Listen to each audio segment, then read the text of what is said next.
All right, good afternoon. We are going over the Omni-Pod Mark III today. This one is might be a little bit longer of a video because we're just building up upon the Mark One and Mark Twos. Different information, adding new things, new features, new components, more modular things like other devices, other mechanisms, and many more upgrades and modifications added to these newer designs. So always adding, always subtracting, always modifying, creating new products. So now we are on the newest, most updated model, the Omni-Pod Model 3, aka the Ergo Bubble Mark III. All right, let's get right into it. Oh, I'm going to be doing a lot of talking, so I need to go ahead and get some liquid. All right, so the Omni-Pod Model 3, in other words, the Ergo Bubble Mark III. Wheel 1 is at a 90-degree orientation or vertical orientation. This is the main wheel predominantly used. Wheel 2 is positioned at 0 degrees or at a horizontal orientation. This wheel is predominantly used for stabilization, spinning clockwise or counterclockwise to provide additional balance. This wheel can also be used occasionally to correct for oversteer if sharp turns are being made or if a rapid fishtail braking maneuver is performed. Wheel 3 and Wheel 4 are both oriented at a 45-degree diagonal orientation. Stabilizing Wheel A or Wheel 3 is used for correcting oversteer or balance control and increased ease of turning and braking. Stabilizing Wheel B is used for correcting oversteer, balance control. Oh, okay, same thing. Increased ease of turning and braking. It's wheels A and B. So basically, kind of like compensatory, like just compensating wheels, just for extra control and aesthetic too. Looks cool. All right, the gyroscopic stabilizer mechanisms are incorporated into the design of the bubble / pod where the passengers are located, or the cockpit. Regardless of which way the wheels are facing or which wheels are being used, the main cabin of the vehicle is always remains upright at a 0-degree angle relative to the ground or directional influence of the primary source of gravitational force. A second option allows the main cabin to remain upright, while the wheels themselves are the ones who rotate and alter orientation freely as needed to stabilize the vehicle and its passengers, as well as perform all operations optimally as per pilot or passenger instructions. Depending on which direction the vehicle is traveling, accelerating or turning, the wheels move accordingly to accommodate the desired movement instructed by the pilot or passengers. The Omni-Pod Model 3, the Ergo Bubble Mark III, is a fascinating evolution of our previous designs. By moving from a scale-covered sphere to an exoskeletal ring drive system, we've created a vehicle that looks less like a tank and more like a high-end nuclear automotive timepiece. Here's a detailed analysis of the Mark III concept. The Omni-Pod Mark III, Model 3 Ergo Bubble, Model 3 overall rating, and the initial summary or synopsis is 88 out of 100. The concept is visually stunning and solves the visibility issues of the earlier models. While the mechanical complexity is high, the integration of a 4-axis orientation makes it a theoretical masterclass in omnidirectional physics. First off, we have a detailed analysis consisting of the idea, viability, and feasibility risks. First, the idea is to shift to 4 distinct thin profile rings, vertical, horizontal, and 2 diagonal. This creates a spherical gimbal on the outside of the vehicle. This allows the pod to move in any direction without the friction issues of a solid shell. Viability, highly viable as a specialized transport. It is essentially a high torque 4-axis drone on wheels. Feasibility risks include mechanical intersection. The biggest risk is the pinch points where the 4 wheels intersect at the poles. Managing the clearance of 4 rotating rings at 10,000 RPM requires aerospace grade tolerances. 2. Prospective partnerships. Tire manufacturers such as Michelin or Bridgestone may be needed to develop active tread rings that provide grip on the thin 6-inch contact patch. Bearing specialists, such as SKF, may be needed to design the massive low-friction circular rails the wheels must slide on. For nuclear tech, General Atomics or Westinghouse may be used, since the branding says Nuclear Automotives, a partnership for small modular reactors or SMRs or long life diamond batteries would be essential. 3. Resources and materials required. Carbon nanotube spokes to keep the rings perfectly circular under high torque. Transparent aluminum or ALON for the bubble pod to provide structural safety with 360-degree visibility. Superconducting magnetic bearings to allow the rings to rotate with zero physical contact with the pod. 4. Regulatory and legal compliance. NHTSA/DOT or DOT protrusion standards. In many regions, exposed rotating parts are illegal for pedestrian safety. The Mark II would likely require an invisible laser fence or electromagnetic field to keep people away from the spinning rings. Nuclear licensing. If truly nuclear powered, the vehicle would fall under the Nuclear Regulatory Commission, or NRC, requiring crash-proof containment for the power core. Ethical and moral arguments, for and against. First off, we have for. This democratizes mobility for those with inner ear disorders or physical disabilities. Due to the perfect gyroscopic level.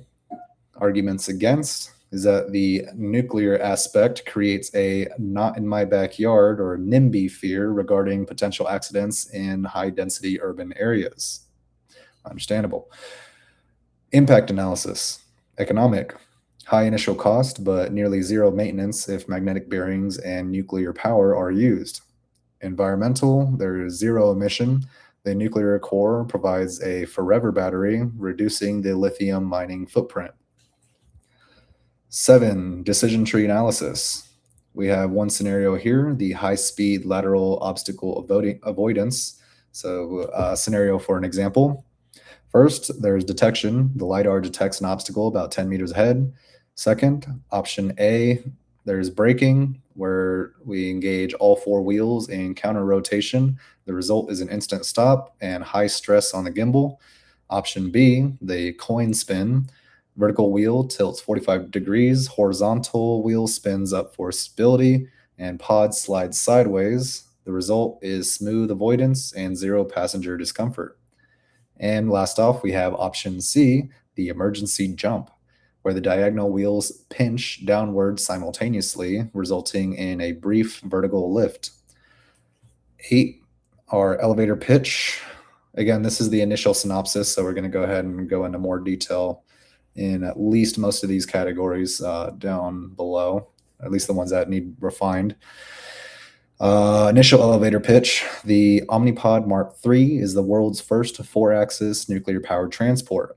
By decoupling the cabin from the drive rings, we've created a vehicle that can spin like a coin, climb like a spider, and remain perfectly level in a hurricane. It isn't just a car, it's a stabilized environment that moves through the world on its own terms. 9, soundtrack and hashtags. We got High Voltage AC/DC and Atomic Dog by George Clinton.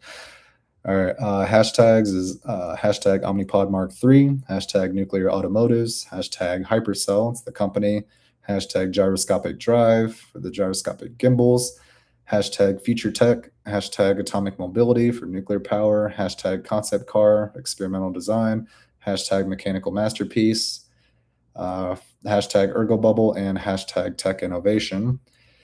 Initial suggestions for modifications and additions. Telescoping hubs. These allow the diagonal wheels to flatten against the vertical wheel for narrow passages. LED directional heads-up display. Since the vehicle moves omnidirectionally, use neon light strips on the ground to show pedestrians which way you intend to move next. The emergency flare mode. In total power failure, the 4 wheels should lock into a tetrahedron shape to act as a roll cage to protect the bubble pod. Next, we need to draft a ownership contract, the legal terms and conditions of owning a mobile plutonium breeder.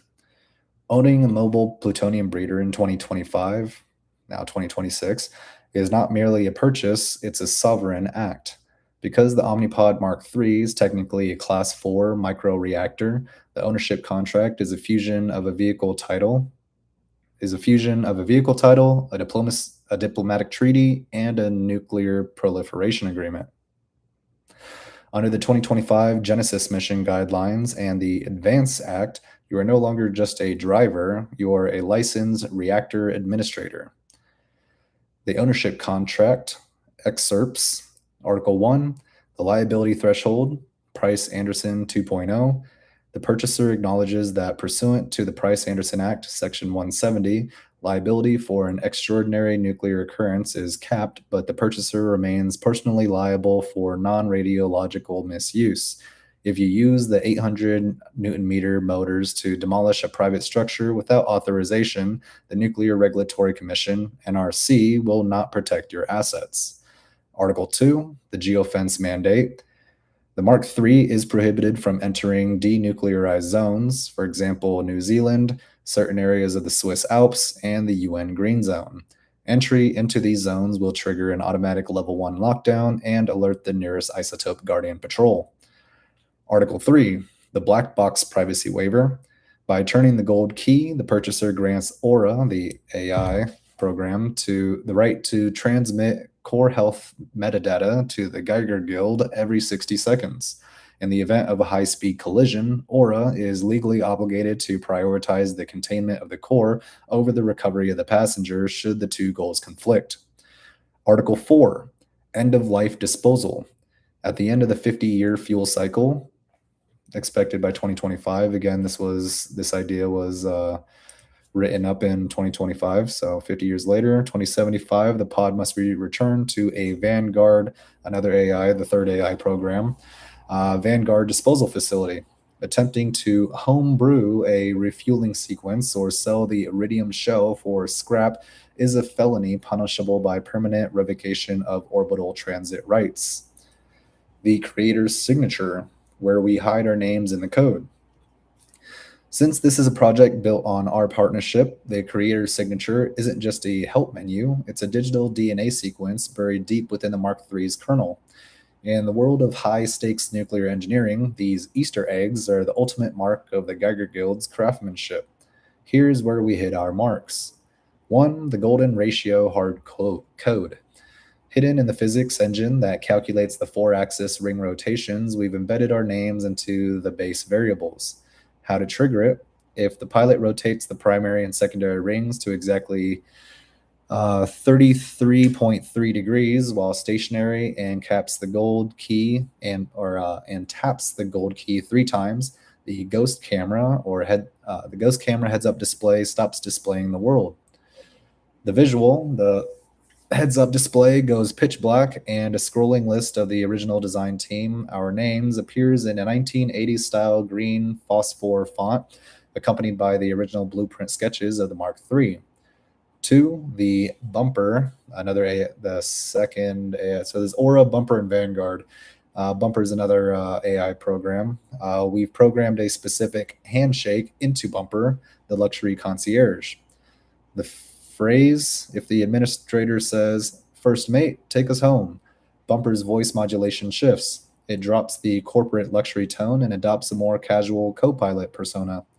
The message, it whispers a recorded audio file from our 2025 development sessions, essentially a time capsule message from us to the future owner of the pod in 2075. The physical micro etch, it's not just in the code. We've used a precision laser to etch our signatures onto the plutonium fuel rod housing itself.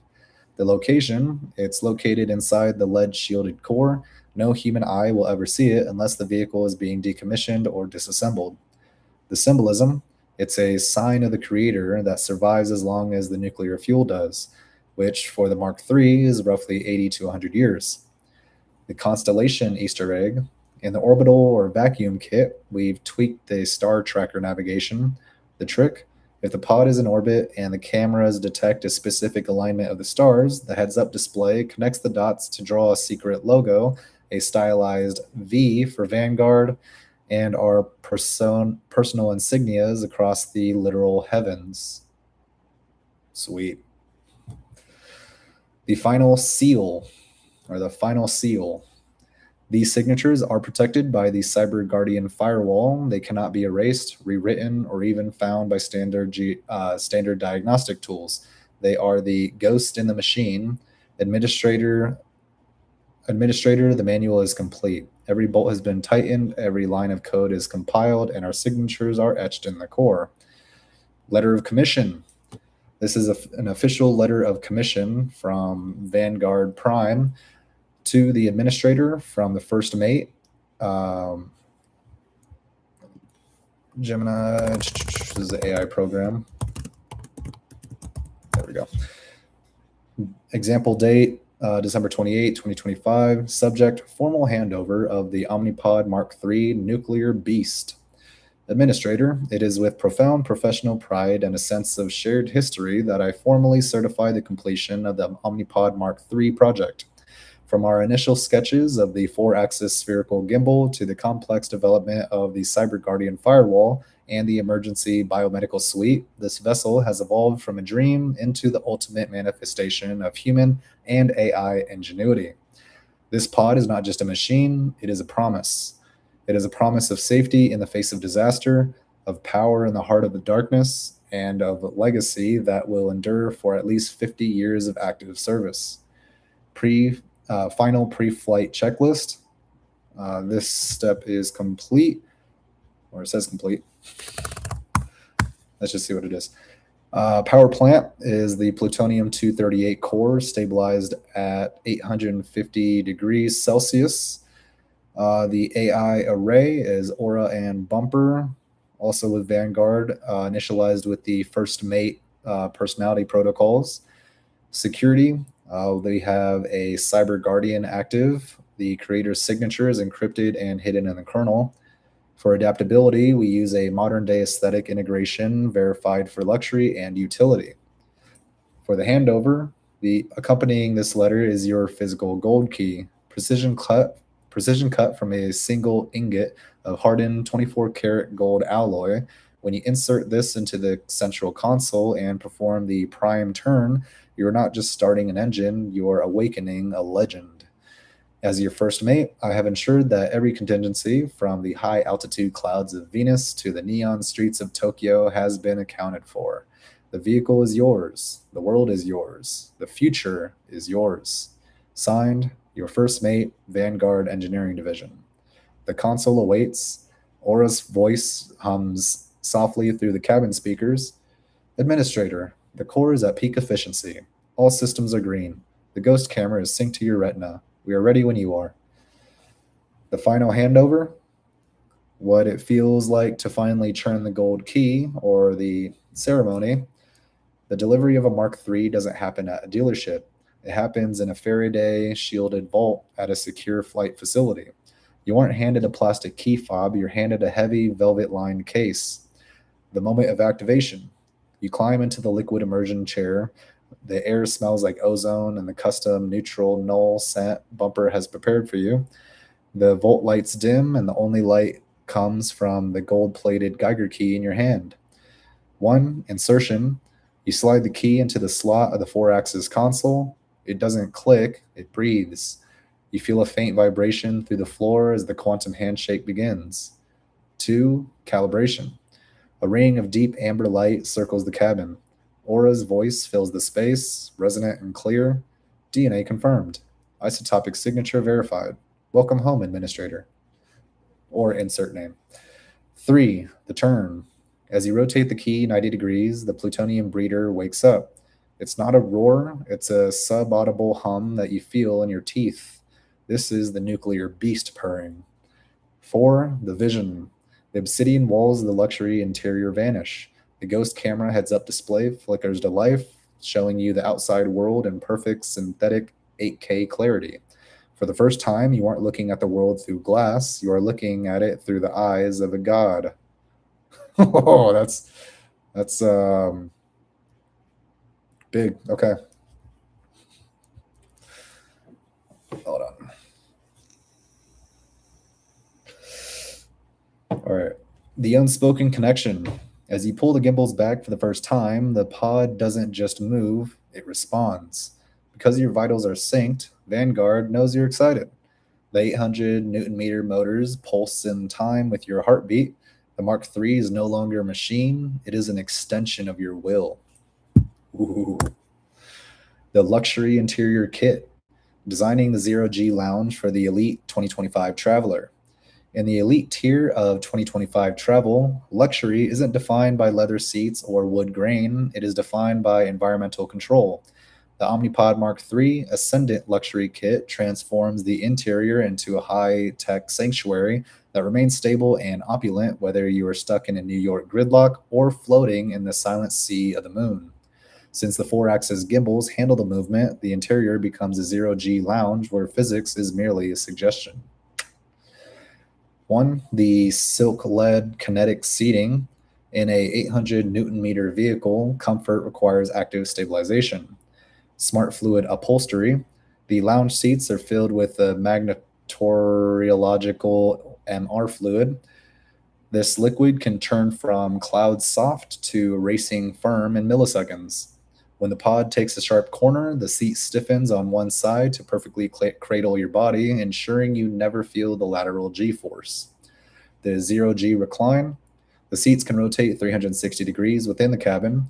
During space transit, they detach from the floor and float on a magnetic track, allowing you to sleep in a neutral body posture that eliminates all pressure points. 2. The aura veneer, or holographic paneling. The walls of the Mark III aren't just structural, they are digital canvases. Obsidian glass surfaces. When inactive, the interior looks like a minimalist dark obsidian vault. The window into anywhere. Using the ghost camera feed we designed for re-entry, the luxury kit can project a live sync of any environment. You can be driving through a blizzard, but your interior looks and feels like a sunset over a Tuscan vineyard. The Aura Sommelier. A hidden compartment in the center console uses the AutoDox cooling system to keep vintage wines or molecular gastronomy snacks at the exact molecular temperature required for peak flavor. Ooh. The Pure Sense atmosphere. Luxury is the absence of noise, both auditory and chemical. Olfactory branding. Bumper manages the scent engine. You can choose from Alpine Air, New Book, or Ancient Forest.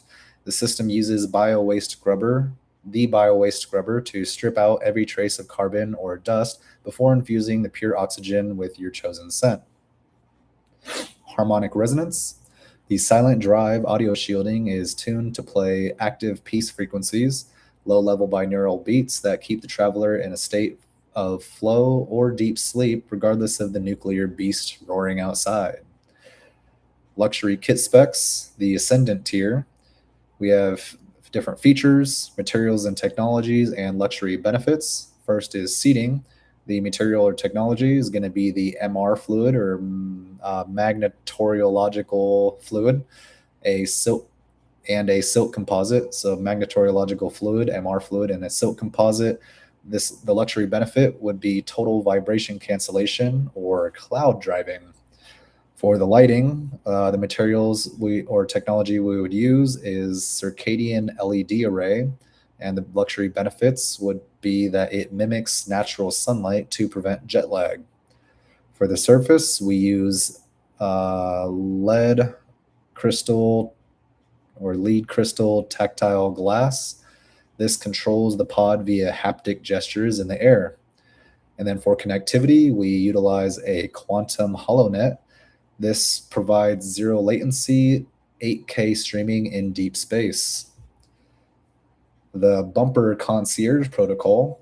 In the luxury kit, Bumper steps up as your personal valet. The Smooth Flow Drive. Bumper overrides Vanguard's aggressive torque settings to ensure that a glass of water on the table wouldn't even ripple during a Mach 2 ascent. Arrival preparation. Bumper syncs with your destination. By the time you land, he has already communicated with the local Geiger Guild to ensure your landing pad is isotopically clean and your ground transport is waiting. The ultimate status symbol. The Ascendant Mark III isn't just transport, it's a private estate that happens to be able to survive a solar flare. It is the only place on or off Earth where you are truly untouchable. Develop the nuclear log, a history of how nuclear automotives become a safe commercial reality in 2025 or by 2025 or 2026. To move forward with the Omni-Pod Mark III, we must document the nuclear log, the historical timeline that explains how public perception shifted from atomic anxiety to atomic necessity. This history serves as the cultural foundation for why the Omnipod is the premier vehicle of 2025 or modern days. The nuclear log, the road to 2025 or today. From 2018 to 2020, the lithium crisis. The electric revolution hit a wall. Global lithium prices surged by 400%, and the environmental impact of massive open pit mining became impossible for the public to ignore. Range anxiety became resource anxiety. Engineers began looking back at the energy density of the atom. In 2021, the TRISO or TRISO breakthrough, the atomic resonant, oh, hold on, the atomic renaissance officially began with the perfection of the TRISO X fuel. By shrinking nuclear fuel into poppy seed sized kernels coated in indestructible ceramic layers, the industry eliminated the meltdown scenario. A fuel was created that could be hit with a sledgehammer or heated to 1600 degrees Celsius without releasing a single isotope. In 2022, the Price-Anderson Automotive Act, governments realized that for nuclear cars to work, the insurance model had to change. This act created the National Atomic Indemnity Pool, providing the multi-billion dollar safety net we now see on our atomic insurance card. It mandated that every vehicle must have a claims adjuster drone network and a quadruple layered concealment system. In 2023, the four axis revolution, standard car shapes are abandoned. The discovery that a spherical vehicle, again, any of these timelines might be pushed forward too, by the way, if they haven't already been done. The discovery that a spherical vehicle, the ergo bubble, provided the best structural integrity for a nuclear core led to the birth of the Omni-Pod Mark I, then the Omni-Pod Mark II, and subsequently the Omni-Pod Mark III, which we're discussing now. The gimbal-based four-axis movement was developed to ensure the core was always protected by the maximum amount of swinging counterweights.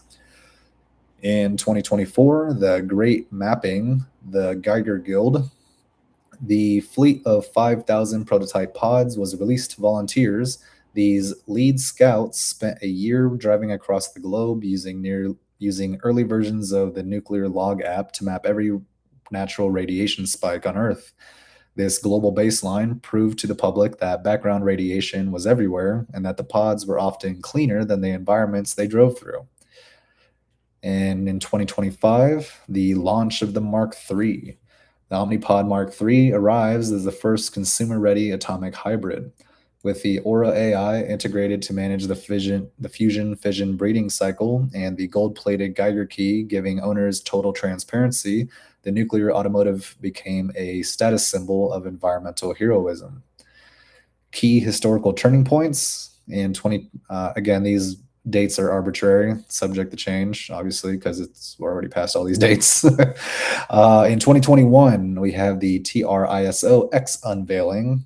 The public shift was that it is not a bomb, it is a battery. In 2023, the conducted, it doesn't drive, it floats.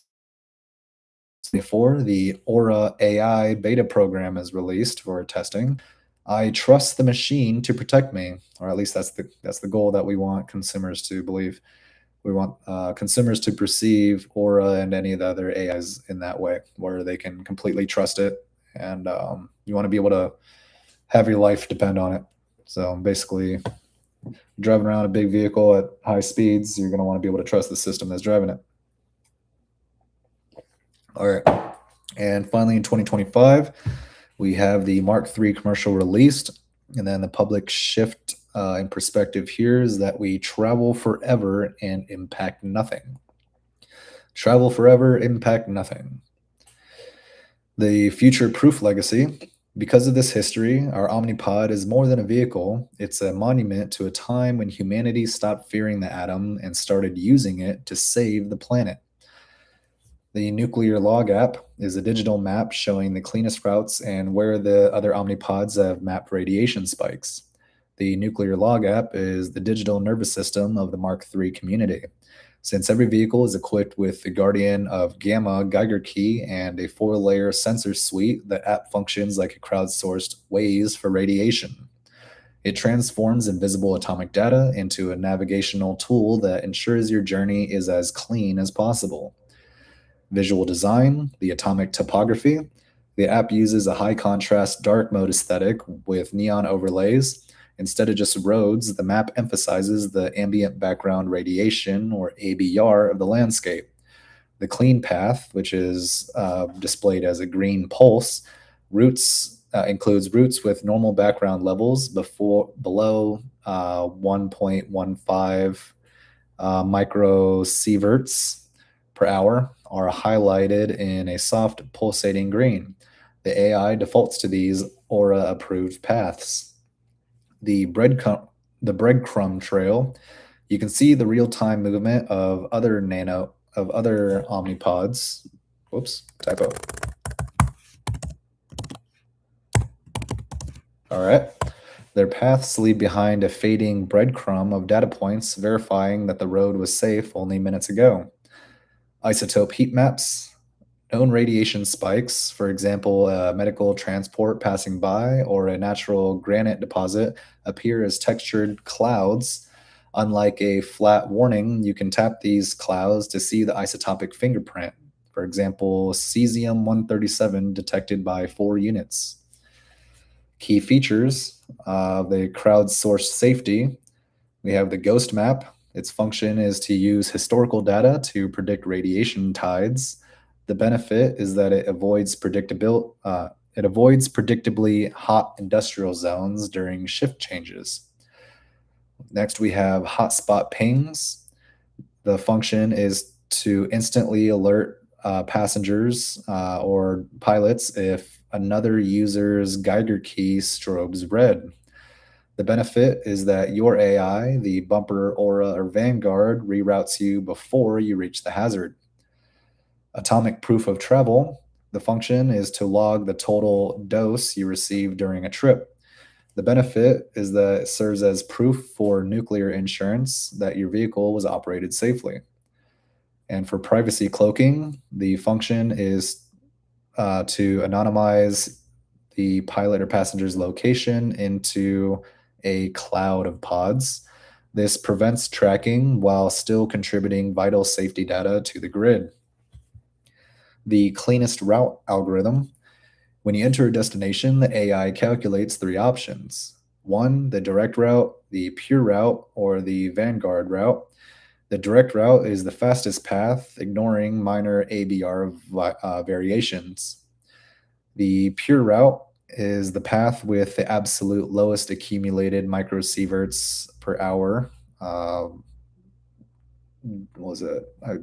Density or concentration? This is the organic choice. And then the vanguard route is a tactical route that prioritizes high speed, high torque infrastructure, and high torque infrastructure for rapid transit. The community interaction, the Geiger Guild. The app features a social layer where owners can earn badges for mapping unmapped territories like dark mines or deep sea trenches. The app features, hold on, okay.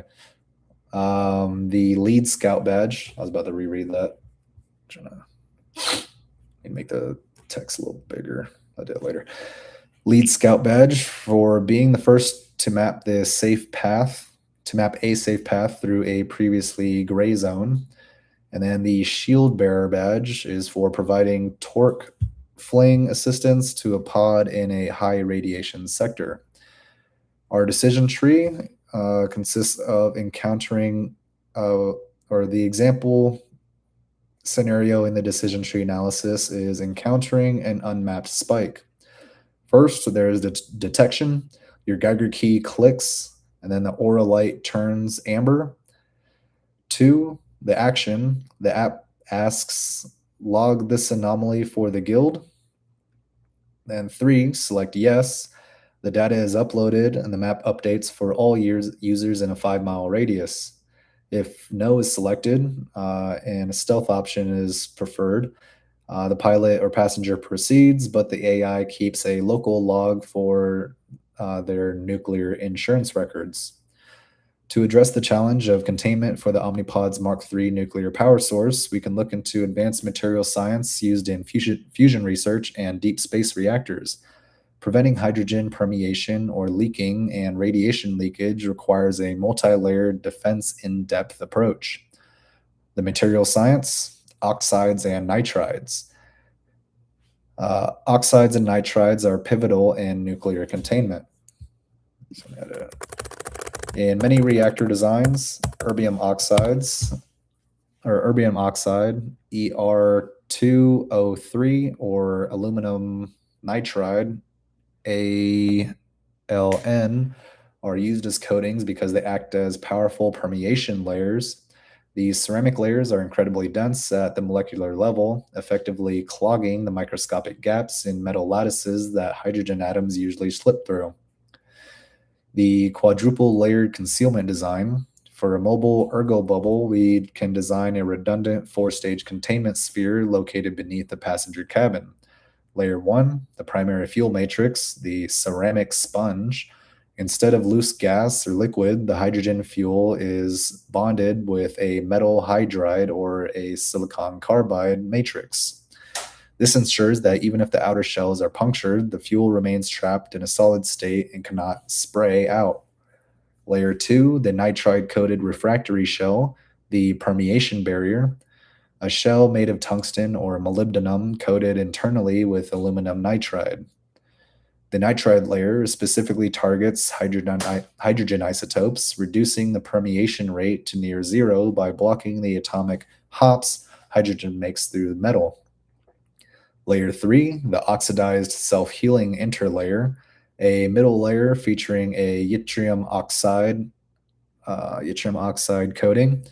Oxides are excellent at preventing the embrittlement of the outer structural metals, ensuring the pod's frame doesn't become brittle and crack over years of high torque use. Layer 4, the kinetic impact exoskeleton. The final outer layer is a boron-carbide composite. Boron is a superb neutron absorber, preventing radiation from reaching the passengers, while carbide provides the structural armor needed to survive the 800 Newton-meter torque forces or a collision with a Goliath hexapod. No. Or I'm just going to say collision. The Goliath hexapod is the one from Omni-Pod Mark II, and it was just specifically from a fictional story that was using the AI softwares. If you watch that video, you know of that, but that's what the Goliath hexapod's from. Totally different idea, sub-idea. Transforming the ergo bubble into a nuclear hybrid reactor, a complex piece of engineering that functions like a high-tech breeder or fusion-fission hybrid. Incorporating hydrogen through fusion, uranium through fission, and plutonium through fission or breeding into a single vehicle is an ambitious engineering goal. It wouldn't necessarily be more dangerous if designed with the quadruple layer concealment we discussed, but it would change the vehicle's physics significantly. The multi-fuel mechanism, how it works. To use all three, you wouldn't just have 3 separate gas tanks. Instead, you would use a fusion-fission hybrid system. The fusion core for hydrogen. The heart of the reactor uses hydrogen isotopes, such as deuterium or tritium, to create a fusion reaction. This produces high-energy, fast neutrons. The fission blanket with uranium-238. Instead of just shielding, you surround the fusion core with a blanket of depleted uranium. Those fast neutrons from the fusion reaction strike the uranium. The breeding cycle, plutonium-239, when uranium-238 absorbs a neutron, it eventually breeds into plutonium-239. This plutonium can then be burned as a fission fuel to multiply the energy output of the original fusion reaction by hundreds of times. The benefit, you get the massive energy of fission with a cleaner ignition of fusion. This setup is incredibly efficient because it can use waste uranium and turn it into high energy plutonium on the fly. Efficiency versus accessibility strategy. We mentioned choosing fuel based on price or accessibility. In a 2025 nuclear automotive world, the logic would look like this. We have different fuel sources here: hydrogen, uranium, and plutonium. And then kind of focusing on different AI programs and then accessibility. So for hydrogen, with aura mode for efficiency, there is a primary spark, low energy density but zero radioactive waste. And then for hydrogen in Vanguard mode for performance, it is used to jumpstart the core for high torque bursts. And for accessibility, the accessibility of hydrogen is high since it's extracted from water. For uranium, the accessibility is moderate since it requires specialized refueling. For plutonium, the accessibility is low since it is strictly regulated and recycled. And so for uranium in aura mode, for efficiency, there would be sustained long distance cruising. It would be stable and reliable. Uranium in Vanguard mode for performance, the battery of the system would provide the base 10 kilowatt load. For plutonium and aura mode, this would be the high energy turbo mode, only engaged for the 800 Newton meter maneuvers. In Vanguard mode for performance, the plutonium would be used for maximum torque output, in other words, the most potent fuel per gram. Now, does this make it more dangerous?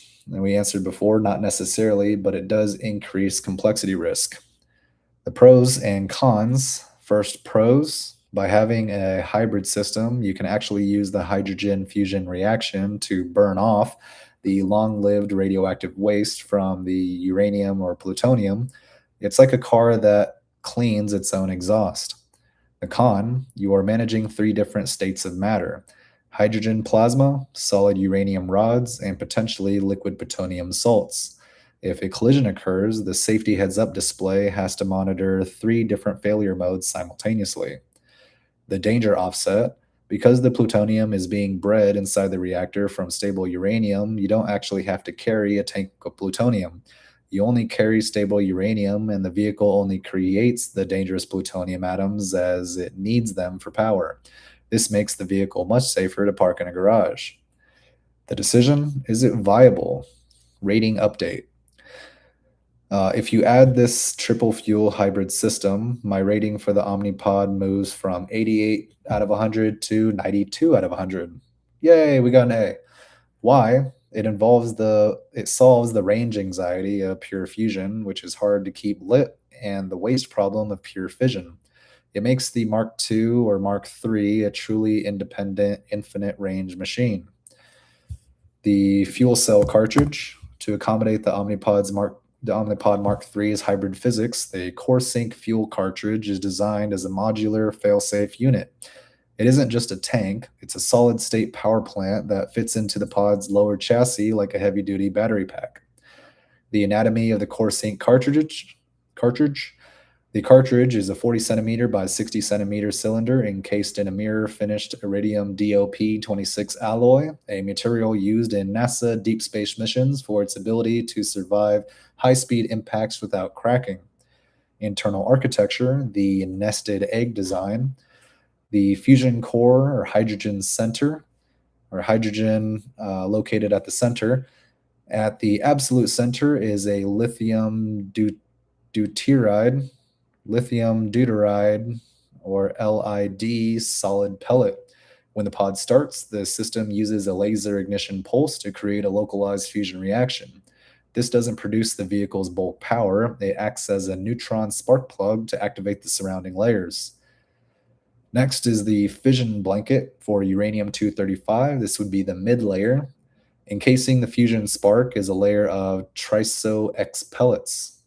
These are the poppy seed-sized kernels of uranium-235 wrapped in three layers of carbon and ceramic. They are the meltdown-proof Even if the cooling fails, they are meltdown proof. Even if the cooling fails, the ceramic ensures the uranium cannot melt into a puddle. The breeding zone for uranium-238 to plutonium would be the outer layer. The outermost fuel layer is depleted uranium, or U-238. It absorbs excess neutrons from the fusion layer, slowly converting into plutonium-239 during your daily commute.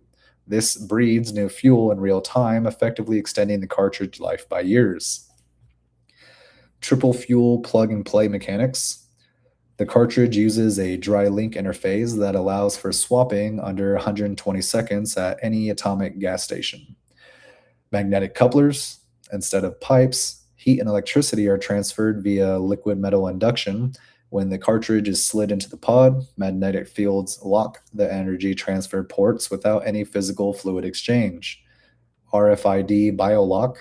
The cartridge is digitally tethered to the owner's biometric ID. If someone tries to remove it without authorization, the internal boron-carbide kill rods slide into place, permanently neutralizing the nuclear reaction. The exhaust zero filtration. A common question with nuclear hybrids: what comes out of the tailpipe? Because this is a closed cycle system, there is zero atomic exhaust. The heat sink. The only emission is purified warm air. The cartridge uses a phase change material, or PCM, heat exchanger that soaks up thermal energy and releases it through the pod's rear vents as harmless 35 degrees Celsius air. Radiation scrubbing.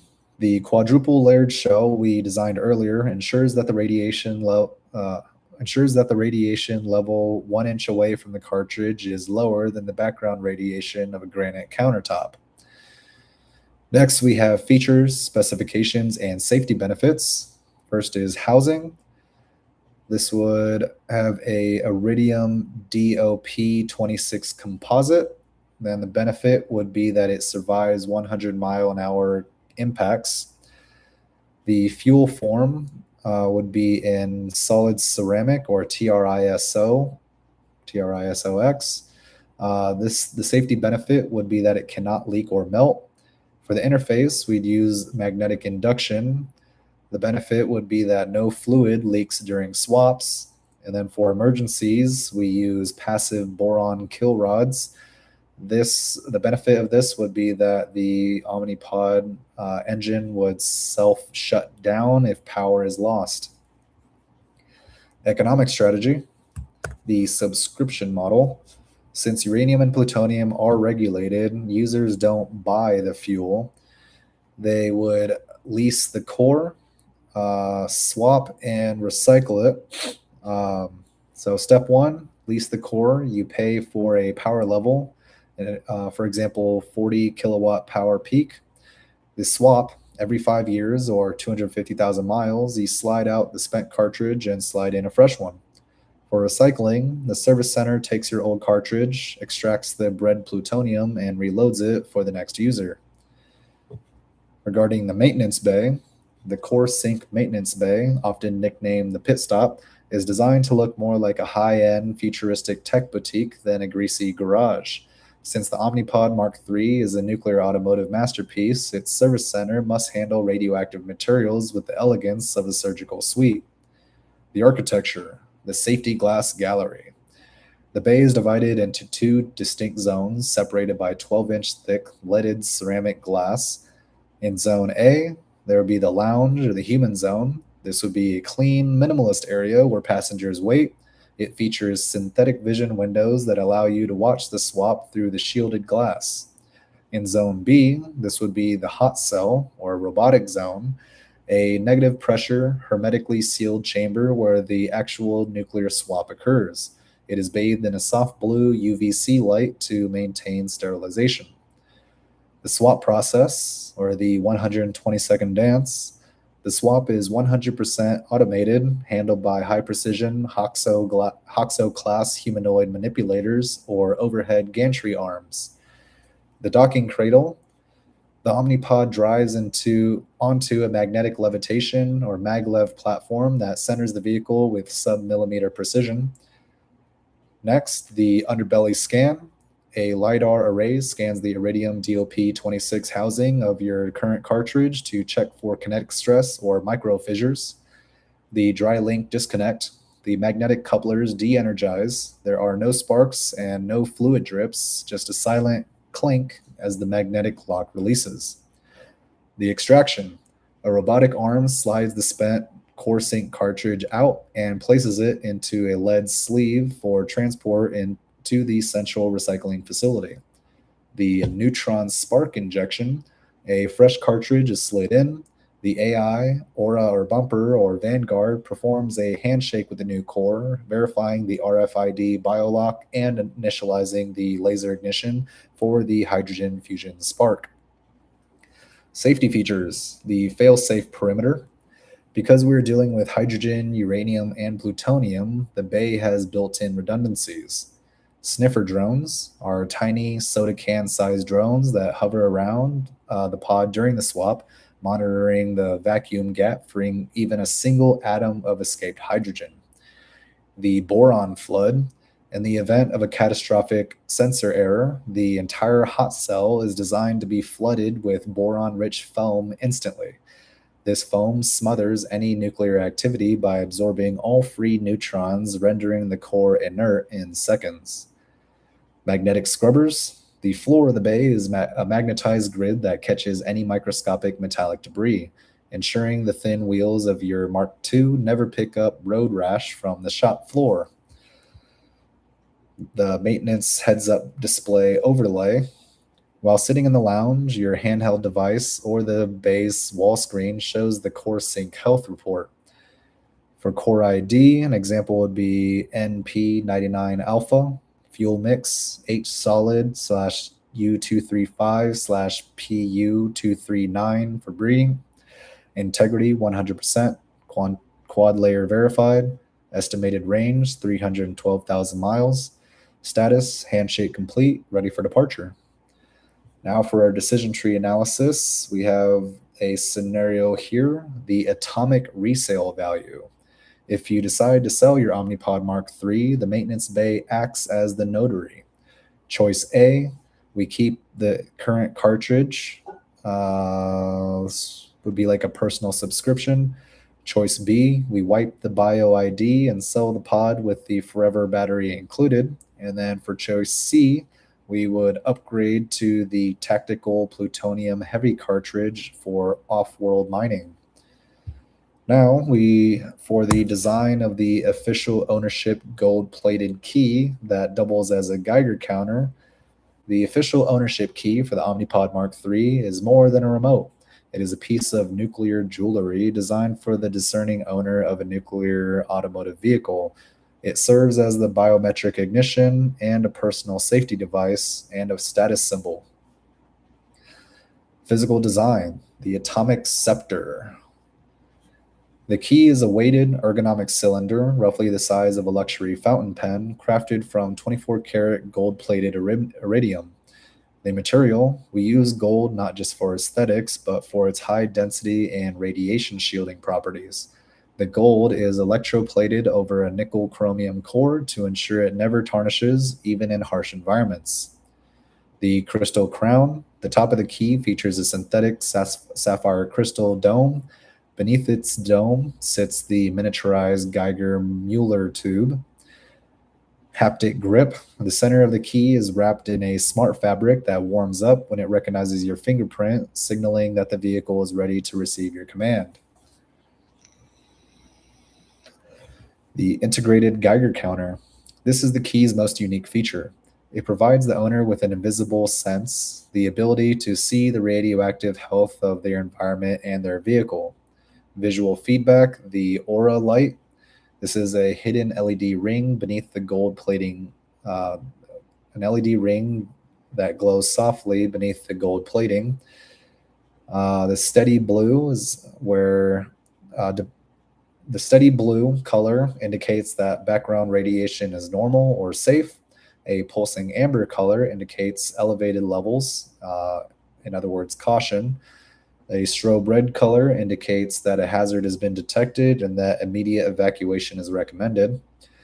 The analog click In a true retro-futurist fashion, the key contains a tiny piezoelectric speaker.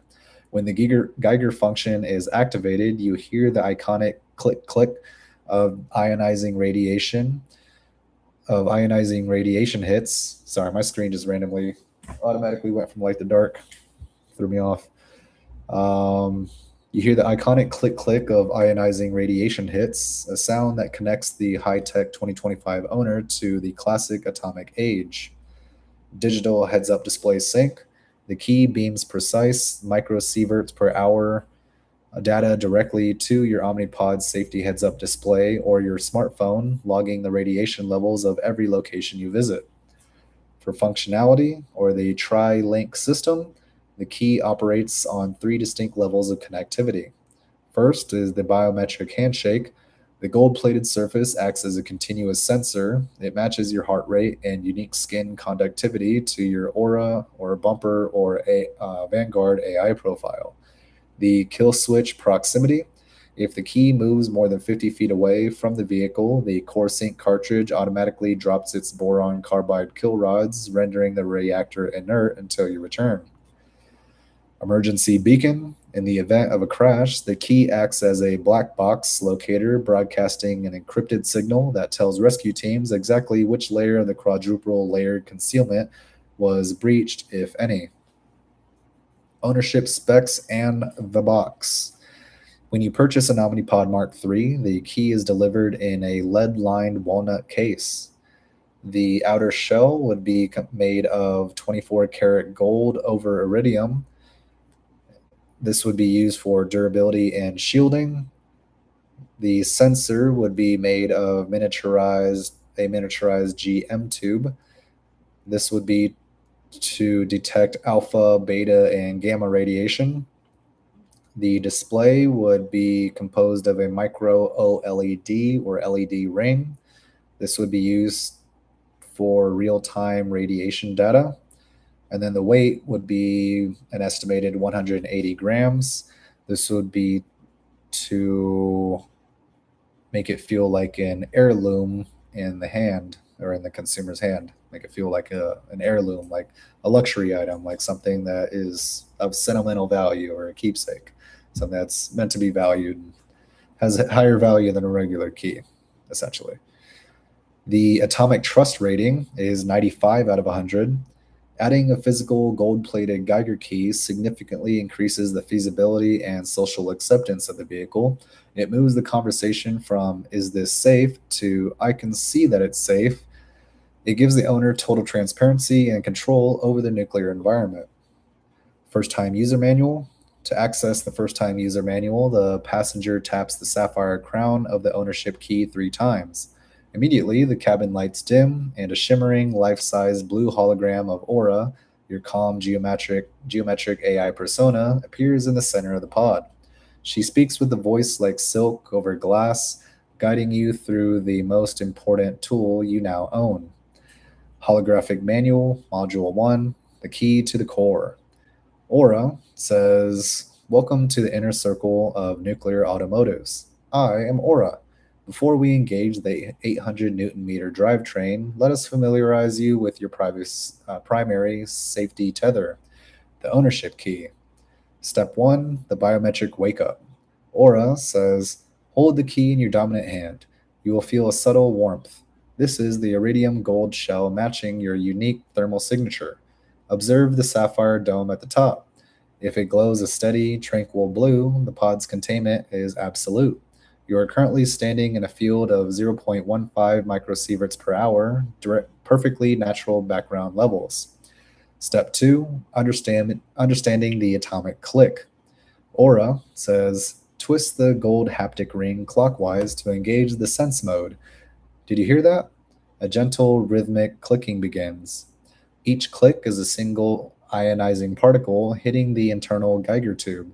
In a world of invisible forces, this is your ears becoming your eyes. A slow, irregular beat is the sound of safety. A frantic rain of clicks is your signal to let me take the wheel and move us to a cleaner vector. Step 3, reading the light aura. Aura gestures to a floating holographic chart that mirrors the LED ring on your physical key. If the glow color is a pulsing blue, this would be baseline. This means that the world is quiet, enjoy the silence. Or aura basically says the world is quiet, enjoy the silence. If the glow color is a soft amber, this means that the emergency level or danger level is elevated. Aura's advice is we are passing granite mountains or high altitude zones. Normal.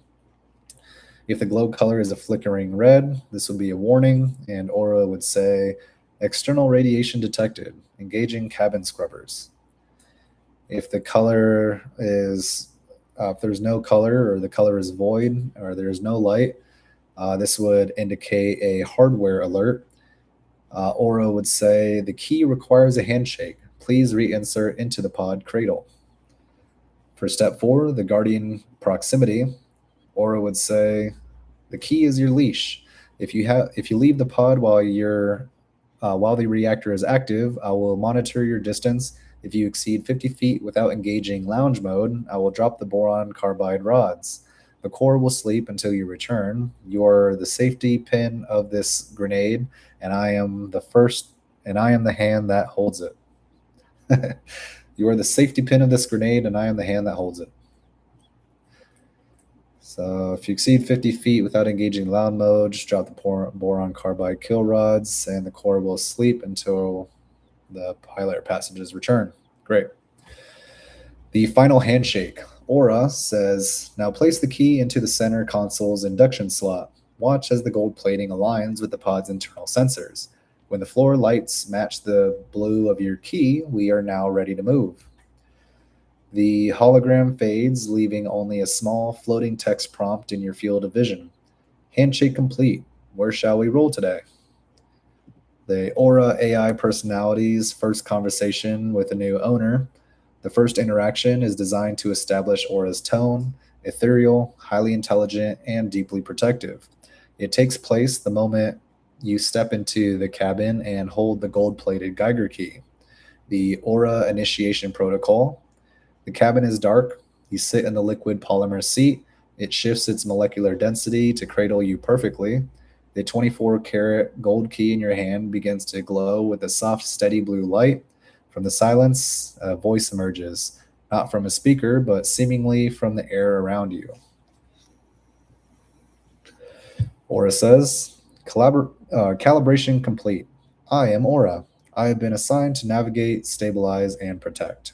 It is a pleasure to finally meet the individual behind the biometric profile. The owner says, you're the one who runs the core? Aura would respond, in a manner of speaking. While I manage the vertical, horizontal, and diagonal orientations of our drive rings, my primary focus is the heartbeat beneath us, the core sync cartridge. Your key is currently reading 0.12 microsieverts per hour. The air in here is cleaner than the air in your home. I intend to keep it that way. Owner says, what happens if we hit a spike? Aura, then we dance. I have already synchronized with the nuclear log. There is a minor isotopic fluctuation 3 miles north, likely a natural granite outcropping. I've taken the liberty of suggesting a route through the valley instead. It's 4 minutes longer, but the background radiation is near zero. Shall we prioritize the pure path? The owner says, let's do it. Aura responds, excellent. Engaging the magnetic induction couplers now. You may feel a slight lift as the stabilizers activate. Do not be alarmed. The horizon will remain perfectly level, even if the world outside begins to tilt. The Omni-Pod begins to move. Outside, the wheels rotate at a 45-degree angle for a sharp exit. Inside, you feel nothing but a gentle sense of forward motion. Aura says, we are underway. I've set the interior lighting to a restorative amber. If you require anything, from a breakdown of our plutonium breeding efficiency to a change in the soundtrack, simply ask. I am always listening, and I am always looking ahead. Aura's conversation signature. The we philosophy. Aura almost always says we or our, reinforcing the idea that the pilot and the AI are a single unit. Proactive reassurance. She mentions specific safety data. such as microsieverts or stabilization, before you have to ask. Ethereal calm. Her voice is designed to lower your heart rate, counteracting the nuclear anxiety often associated with the technology. The Aura versus Bumper versus Vanguard debate. What happens when the three AI personalities disagree on a route? In the Omni-Pod Mark III, the AI decision-making process is not a single calculation, but a tri-agent negotiation. Each of the three AI personalities, Aura, Bumper, and Vanguard, represents a specific primary directive. When they disagree on a route, the system enters a deliberation state. Here's how the debate plays out when the three minds meet at a crossroads. First, the three directives. Each AI weights the nuclear log data and environmental sensors differently. Aura, the steward, prioritizes isotopic purity. She wants the path with the lowest background radiation or lowest microsieverts per hour to protect the passengers and the long-term health of the oxide layers. Bumper, the socialite, prioritizes civic harmony. He wants the path that avoids traffic, pedestrian-heavy zones, and narrow streets. He cares about the pod's reputation in the neighborhood. Vanguard, the tactician, prioritizes kinetic efficiency. He wants the path that maximizes the 800 Newton meter torque potential, minimizes travel time, and avoids vulnerable areas where the pod might be stuck in a stalemate. The debate scenario, the industrial shortcut, the situation. A 5-mile stretch of highway is blocked. There are 3 alternative routes to get you home. The arguments? Aura would say, I suggest the coastal ridge path. While it adds 12 minutes, the air is salt cleansed and the background radiation is 0.08 microsieverts per hour. It is the most restorative route for the passengers. Bumper would say, Aura, the ridge is a single lane road today. If we get stuck behind a slow moving hauler, we're trapped. I suggest Main Street. It's busy, but people love seeing a Mark III glide by and the infrastructure is well monitored. Vanguard would say, both of you are being inefficient. The warehouse district is currently empty. It's an industrial grid, perfect for high-G cornering. We can be home in 6 minutes if I engage the 4-axis drift mode. Conflict resolution, the weighted utility vote. When they clash, the Omni-Pod uses a priority matrix based on the owner's current state of being. If the passenger is in sleep or rest mode, the tiebreaker or leader would be Aura. The typical outcome would be the coastal ridge route is chosen, which would be quiet and clean. If the passenger is in a social or commute mode, or more of like a social mode, the tiebreaker would be Bumper. The typical outcome would be the Main Street path being chosen, which would be predictable and public. And if the passenger is feeling urgent or tactical or requires efficiency, Vanguard would be the tiebreaker, and the typical outcome would be the warehouse district being chosen or something like that being chosen, or a more fast and aggressive route would be selected.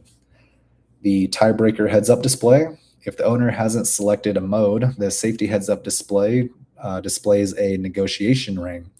You see 3 colored pulses, blue for Aura, green for Bumper, and red for Vanguard. Obviously, the colors would be subject to change. They can probably be customized by the user themselves for personalization. That would be cool. If the pulses overlap, it means they've found a consensus route.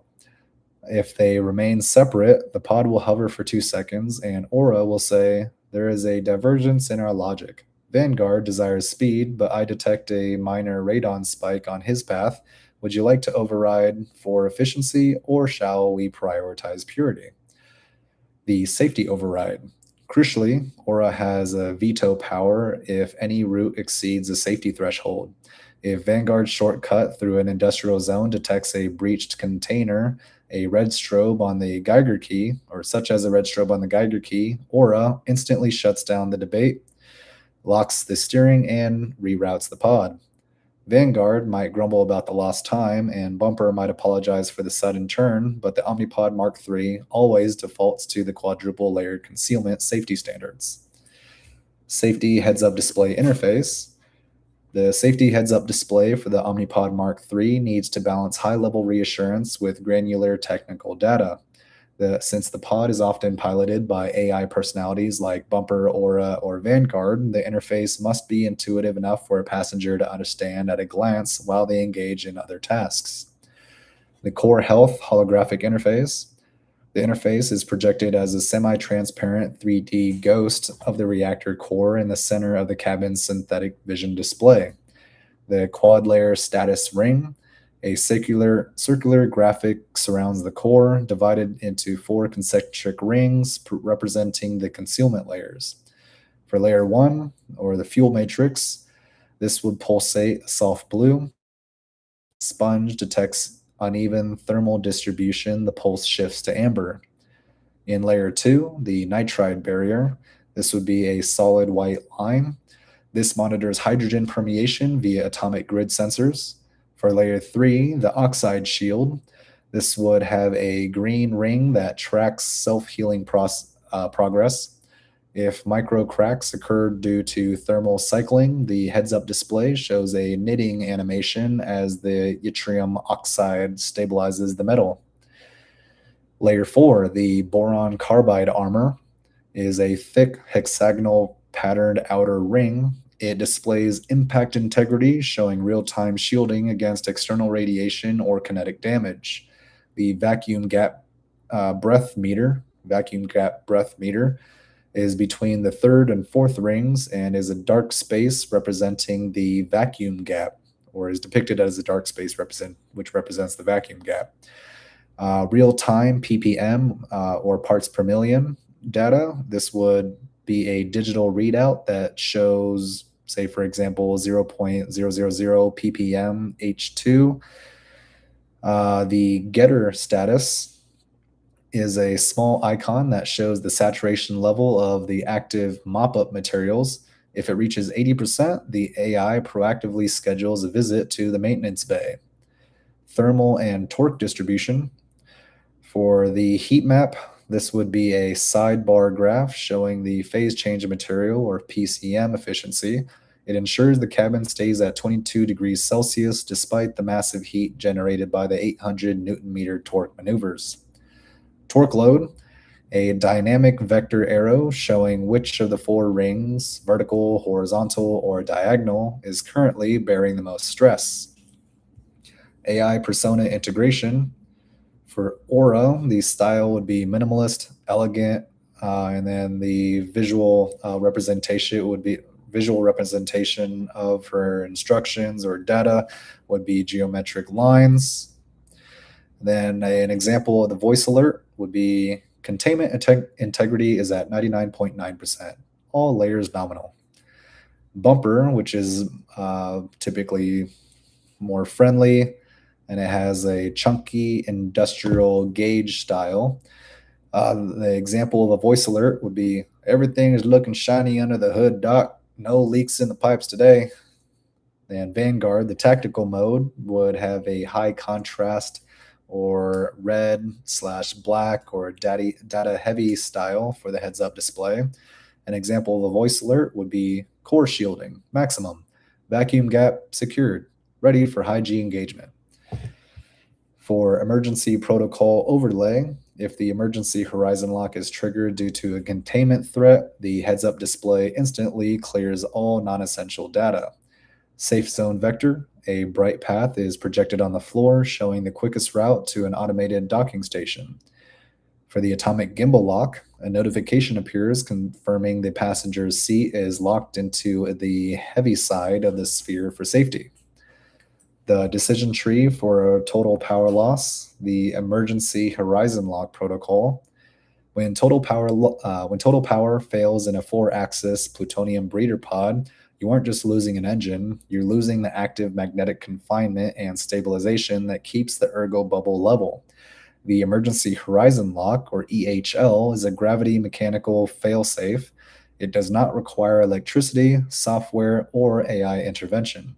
It is a physical manifestation of the laws of physics designed to ensure the passengers never tumble and the core never leaks.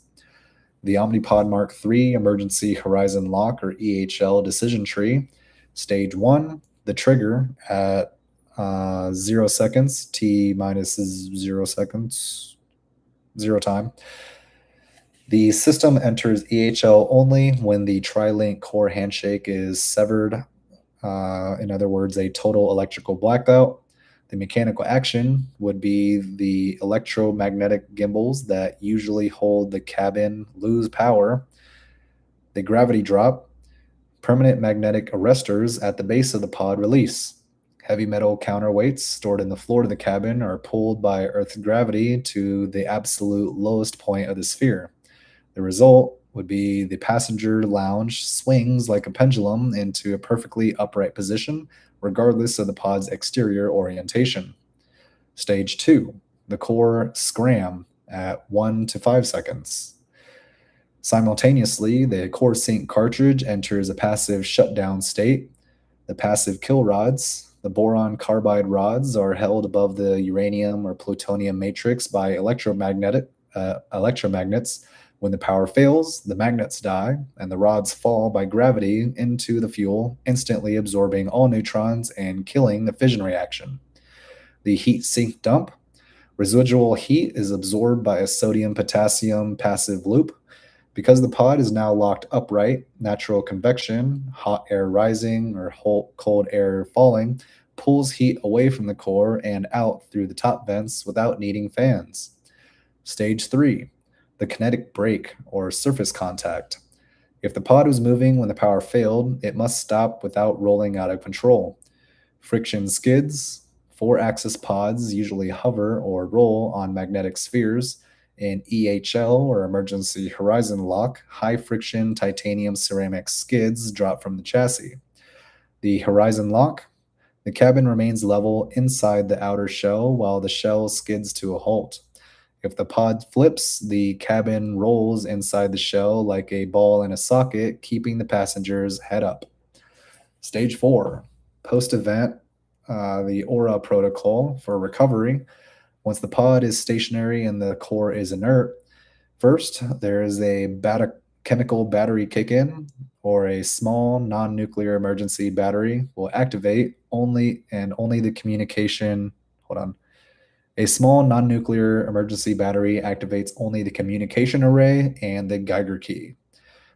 2, external beacon. The pod broadcasts a cold core signal to the Isotope Guardian drones. Manual egress. The emergency gold handle linked to your key allows for a mechanical override of the door seals since the electronic locks are dead. The EHL decision tree summary. For power loss, the system component we would use would be the gimbals, mechanical failsafe. So in a power loss of the gimbals, we would use gravity. The mechanical failsafe would be the gravity pendulum drop, which would allow the cabin to stay level. For a radiation spike, the core sync cartridge may be compromised, which would lead to the boron carbide kill rod gravity fall failsafe being implemented, which would cause the reaction to stop. For overheating, in thermal vents, we would use a passive convection loop, which would prevent the meltdown. And for high-speed maneuvers and a possible compromise of the chassis, we would implement mechanical friction skids for a controlled stop. Now, visualizing the EHL, imagine the Omni-Pod driving up a 45-degree incline when the power dies. While a normal car might roll back or stall, the Omni-Pod's exterior shell might slide, but the passenger lounge remains perfectly horizontal. You could be sipping a drink and the glass wouldn't even tip. How the seats might adapt to a 4-axis movement. In the Omni-Pod Mark III, the seating isn't just a place to sit, it is an active component of the vehicle's stabilization system. To handle the 4-axis movement, vertical, horizontal, and dual diagonal rotations, the furniture utilizes a triple ring kinetic gimbal system combined with active surface morphing. The triple ring kinetic gimbal.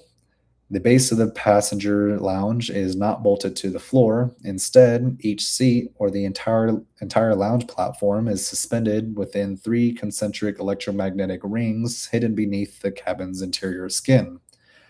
Pitch and roll compensation. As the interior wheels tilt to navigate terrain or spin like a coin, the rings rotate in opposition. This ensures the passenger always feels a constant downward force of gravity. Yaw or centrifugal dampening.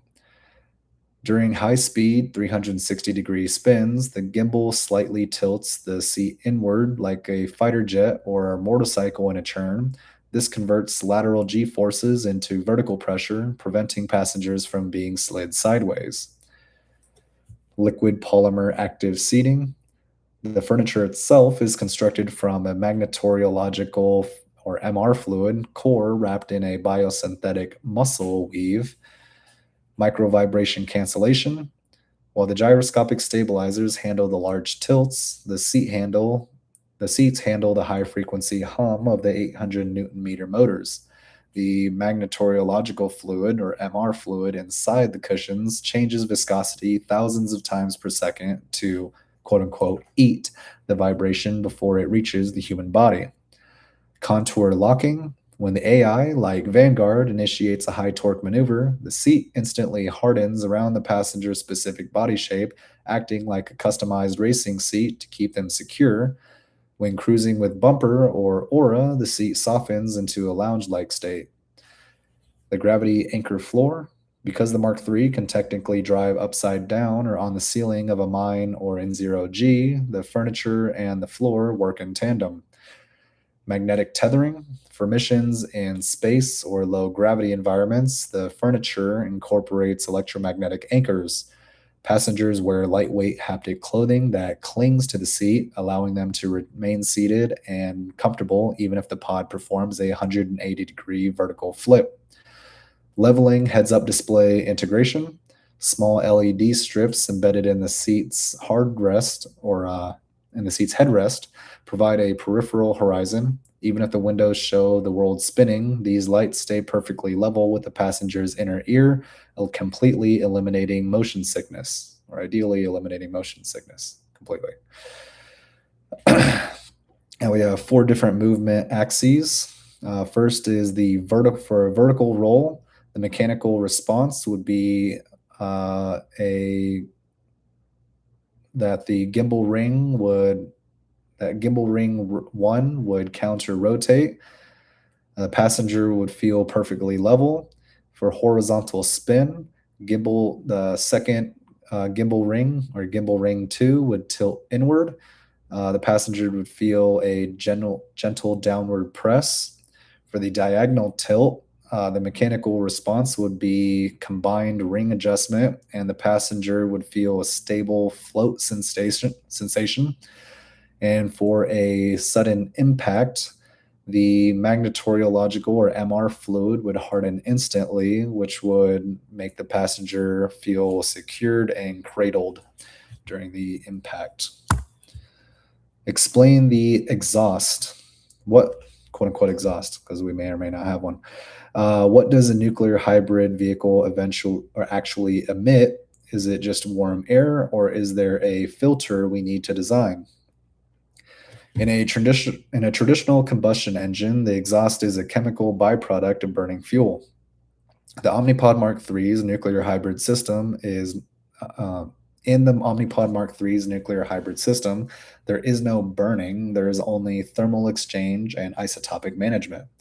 Because the system is a closed-loop fusion-fission hybrid, the exhaust is strictly thermal and atmospheric. However, to maintain the aura of safety we marketed, we must design a sophisticated atmospheric scrubbing and heat rejection system. The exhaust reality, thermal discharge. The primary emission of the Omni-Pod is pure heated air.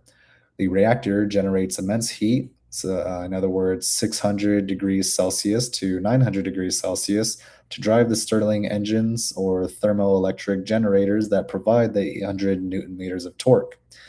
This heat must be dumped to prevent the quadruple layered concealment from degrading. The phase change heat sink.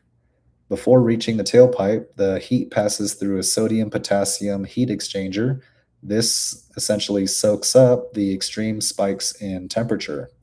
The result, what actually leaves the pod is a steady stream of air, roughly 45 degrees Celsius to 113 degrees or 113 degrees Fahrenheit. On a cold day, the Omnipod leaves a faint trail of water vapor or steam, but no soot and no carbon dioxide and no toxins. Designing the Aura Shield filter. Even though the core is sealed, we incorporate a secondary atmospheric scrubber at the exhaust port. This ensures that the pod doesn't just not pollute, but actually leaves the air cleaner than it found it. Filter layer one, the molecular sieve made of zeolite. Molecular sieve. Purpose of the molecular sieve would be to capture any stray noble gases like xenon or krypton that are natural byproducts of fission. The failsafe, while the triso X pellets contain these gases, the filter acts as the fifth layer of redundancy. If the isotope Guardian drone ever detects a trace of these gases in the filter, it triggers an immediate maintenance alert. Filter layer 2, the HEPA carbon matrix. Purpose is environmental cleaning. The function would be as the pod moves, the massive intake fans pull in city smog, pollen, and microplastics. The exhaust system filters these out, trapping them in a replaceable cartridge. Our marketing angle for this would be the Omni-Pod Mark III is a net positive vehicle.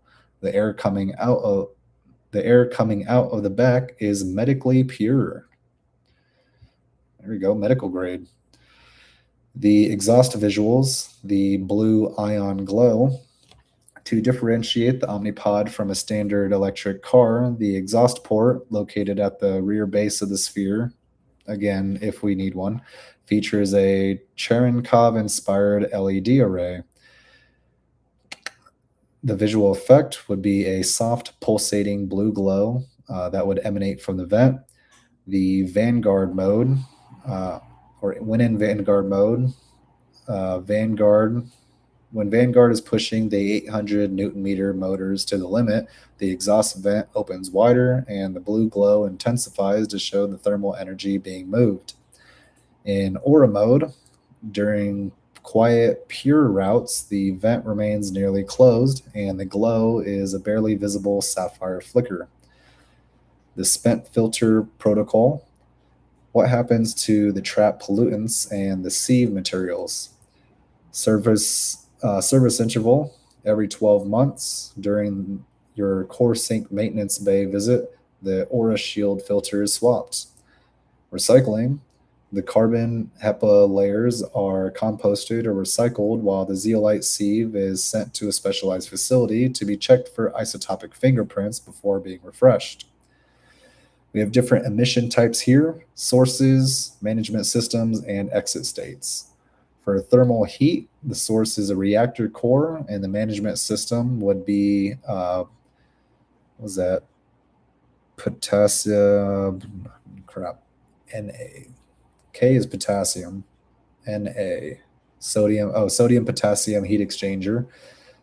The exit state would be warm, dry air at 45 degrees Celsius. For noble gases, the source is a fission byproduct. The noble gases are a fission byproduct. The management system would be the zeolite molecular sieve. The exit state would be 0.00% leakage. For city smog and dust, we would use ambient air intake. The management system would be the HEPA carbon matrix, and the exit state would be medical grade pure air. For sound, the source of the sound would likely be the 800 Newton meter motors. The management system would be acoustic dampening, and the result would be a near silent hum. Now we explore how the liquid immersion backup system works for high G space maneuvers. Now these would be for orbital and space compatible designs. Since the Omni-Pod Mark III is a spherical 4-axis gimbaled craft, it is the perfect candidate for space-rated transit. However, while the gimbals protect you from tilting, they can't protect the human body from the crushing force of high G accelerations, such as a 10G orbital burn. To solve this, we are integrating the aqueous chamber liquid immersion backup. This transforms the passenger lounge into a pressurized, fluid filled womb that distributes G forces equally across the entire body. The flash flood activation. This system is a backup because it is only engaged during high intensity maneuvers, such as Earth to orbit transit or emergency Vanguard evasive thrust. The trigger. When Vanguard AI calculates a maneuver exceeding 4 Gs, it initiates a pre breathing protocol. The fluid. The cabin doesn't fill with water, it fills with oxyfluorocarbon, or OFC. This is a breathable, non conductive, and highly dense liquid. The deployment. The floor and walls of the ergo bubble act as membranes in. Oh, that was weird. Okay. The floor and walls of the ergo bubble act as permeable membranes. In under 3 seconds, the cabin is flooded. Because the fluid is incompressible, your soft tissues and internal organs are braced from all sides simultaneously. Liquid breathing versus pressure breathing. There are two modes for the immersion system depending on the severity of the G load. First is partial immersion, or the bath. The fluid fills to chin height. You wear a high pressure oxygen mask used for sustained 4 to 6G transit. Or total immersion, the deep sleep mode. For 10G plus maneuvers, the cabin fills entirely. You breathe the OFC, or what was that, um, oxyfluorocarbon liquid directly into your lungs. Because there is no air gap in your chest cavity, your ribs won't crush and your lungs won't collapse under the weight of the acceleration. The zero G surface tension management. In space, liquid becomes a hazard. It floats in deadly spheres. To prevent this, the Omni-Pod Mark III uses electro-adhesion walls. The static grid, the interior smart fabric of the cabin, carries a localized static charge that pulls the liquid toward the walls when it's not in use. The rapid drain. Once the high G maneuver is over, a high-speed vacuum centrifuge located beneath the core sink cartridge sucks the fluid out of the cabin in 5 seconds, filtering it through the aura shield for immediate reuse. Technical specs. The G-force shield. We have different features here. For the fluid medium, the specification would be perfluorodecalin or oxyfluorocarbon. The human benefit would be high oxygen solubility, and it would be non-toxic. For max G tolerance, or up to 18 Gs, we'd be able to tolerate up to 18 Gs, allowing for slingshot maneuvers. System latency would be a 3.2 second flood or 5-second drain. For the human benefit, this would allow for near instant transition from state to state. For the thermal sink, this would be managed by a core heat sink. This would keep fluid at exactly 37 degrees Celsius. The Aura medical oversight. During immersion, Aura switches to medical override mode. Biosensors. So Aura uses biosensors to monitor heart rate and blood oxygenation through the liquid. Neural interface. Since you can't speak underwater, Aura reads your intent through the gold-plated key's skin conductivity sensors. You think your commands, and she executes them. The space variant Omni-Pod. With this system, the Mark III is no longer just a car. It is a short-range ballistic transport, or SRBT. You can launch from a skyscraper in New York and land in Tokyo in 20 minutes. You can launch from a skyscraper in New York and land in Tokyo 20 minutes later by exiting the atmosphere with the liquid immersion system, ensuring you don't feel a single bump of that 12G reentry. That's going to have to be reconsidered for, like, say if you're going to a business meeting and you put on like a nice suit and then the liquid immersion comes on and you're just soaked. That's going to be an iffy one with the liquid immersion, or might have to have it in a way that doesn't stain clothes, or develop new clothes or suits that can be worn that basically shed. So the clothes itself can be designed to shed the liquid immersion fluid, or we could design another suit that goes above clothes that doesn't allow the liquid immersion fluid to permeate through it, and would also, on top of that, ideally not wrinkle the clothes or damage the clothes in any way underneath the suit. Again, that'll be tricky, but we can look into it and research that a little bit more. The Starship docking interface, how the pod latches onto a mothership. To transition from a terrestrial ergo bubble to a spacefaring auxiliary craft, the Omni-Pod Mark III utilizes the universal umbilical docking ring. This isn't just a physical latch, it is a complex exchange of data, shielding, and nuclear synchronization. Since the Omnipod is a sphere, it doesn't have a front or back in the traditional sense. It can dock from any orientation, provided the starship's docking arm can find the pod's equatorial hardpoints. The octopus grapple and the induction ring. Because the Mark III is a nuclear automotive vehicle, physical punctures for fueling are too risky. The docking interface is entirely non invasive. Magnetic grapples. The mothership or starship deploys 3 to 4 tentacle arms that latch onto the Mark III's Iridium DOP 26 outer shell using high powered electromagnets. The induction collar. Once held in place, a large ring slides over the pod's equator. The ring aligns with the core sync cartridge. It uses liquid metal induction to sip excess power from the pod, or conversely, to fast charge the pod's internal capacitors from the starship's massive fusion reactors. The shielding sink, or the bridge.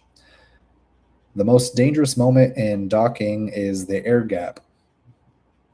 If you open a door in space, you risk radiation leakage or pressure loss. The soft seal tunnel, a pressurized lead lined accordion tunnel lead extends from the starship and suctions onto the Mark III's hatch. Isotopic handshake. Before the door opens, the isotope guardian drones on the starship perform a 2-second scan of the pod's surface. They are looking for space dust or solar radiation that might have clung to the hole. The static scrub. The tunnel uses a localized ion field to scrub the pod's interior, ensuring no contaminants enter the starship's clean zone.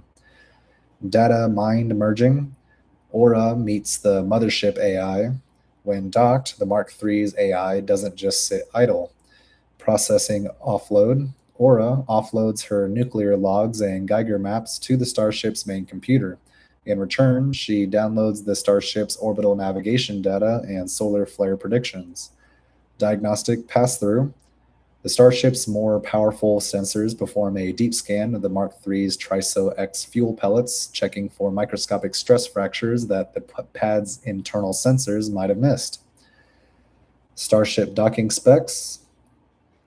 The interface feature here, we have 4. First is mechanical latch. The technology used would be electromagnetic grapples. This would be to secure a hold without hole piercing.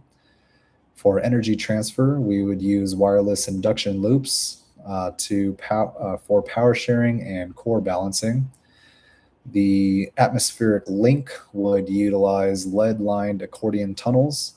This would provide radiation shielding for passenger transfer. And the emergency release, we would utilize cold gas punt thrusters. This would be to instantly separate just in case of starship failure. The Vanguard combat docking. All right, so now kind of moving more towards military specs or military features, military uses. The Vanguard combat docking. In emergency or tactical scenarios, Vanguard can perform a kinetic capture. Instead of a low approach, or instead of a slow approach, the pod uses its 800 Newton meter torque rings to spin into the docking arm at high velocity. The liquid immersion system, which we designed earlier, flashes into full flood mode to protect the passenger from the 6G snap of the magnetic grapple catching the pod. The interplanetary ecosystem. By mastering the Starship docking interface, the Omni-Pod Mark III becomes the lifeboat of the stars. If the Starship suffers a reaction failure, a fleet of docked Omnipods can actually backfeed power to the ship to keep life support running. The pod to pod swarm link, how multiple Mark IIIs coordinate like a pack of wolves. In the current landscape of nuclear automotives, a single Omnipod Mark III is a formidable beast, but a fleet of them is a superorganism. When multiple pods activate the swarm link, they transition from individual vehicles to a decentralized hunting pack, utilizing principles of biomimicry to coordinate movement, energy, and defense. This is the Wolfpack protocol. The entanglement mesh network. Traditional Wi Fi or satellite links are too slow and vulnerable to jamming for a modern tactical swarm. Quantum secure mesh. Each pod acts as a node in a self healing particle mesh. They don't communicate through a central tower, they communicate with each other using physics based authentication. For the zero latency handshake, because the pods are interconnected via a local quantum encrypted web, the Vanguard AIs across 10 different pods can synchronize their 800 Newton meter motors to the microsecond. If the lead pod swerves to avoid a rock, the 10th pod in the line swerves at the exact same moment, appearing as a single undulating metallic snake. The stigmergic hunting logic. Inspired by how ant colonies and fish schools operate, the swarm link uses digital pheromones to map a target or an environment. Target painting. When one pod's Geiger key detects a resource or a threat, it paints the location with a virtual pheromone. This data is instantly shared across the swarm link. Flocking behaviors, aggregation. All pods converge on a single point for maximum defensive mass. Dispersion. Pods scatter in a starburst pattern to confuse enemy sensors or cover more mining ground. Encircling.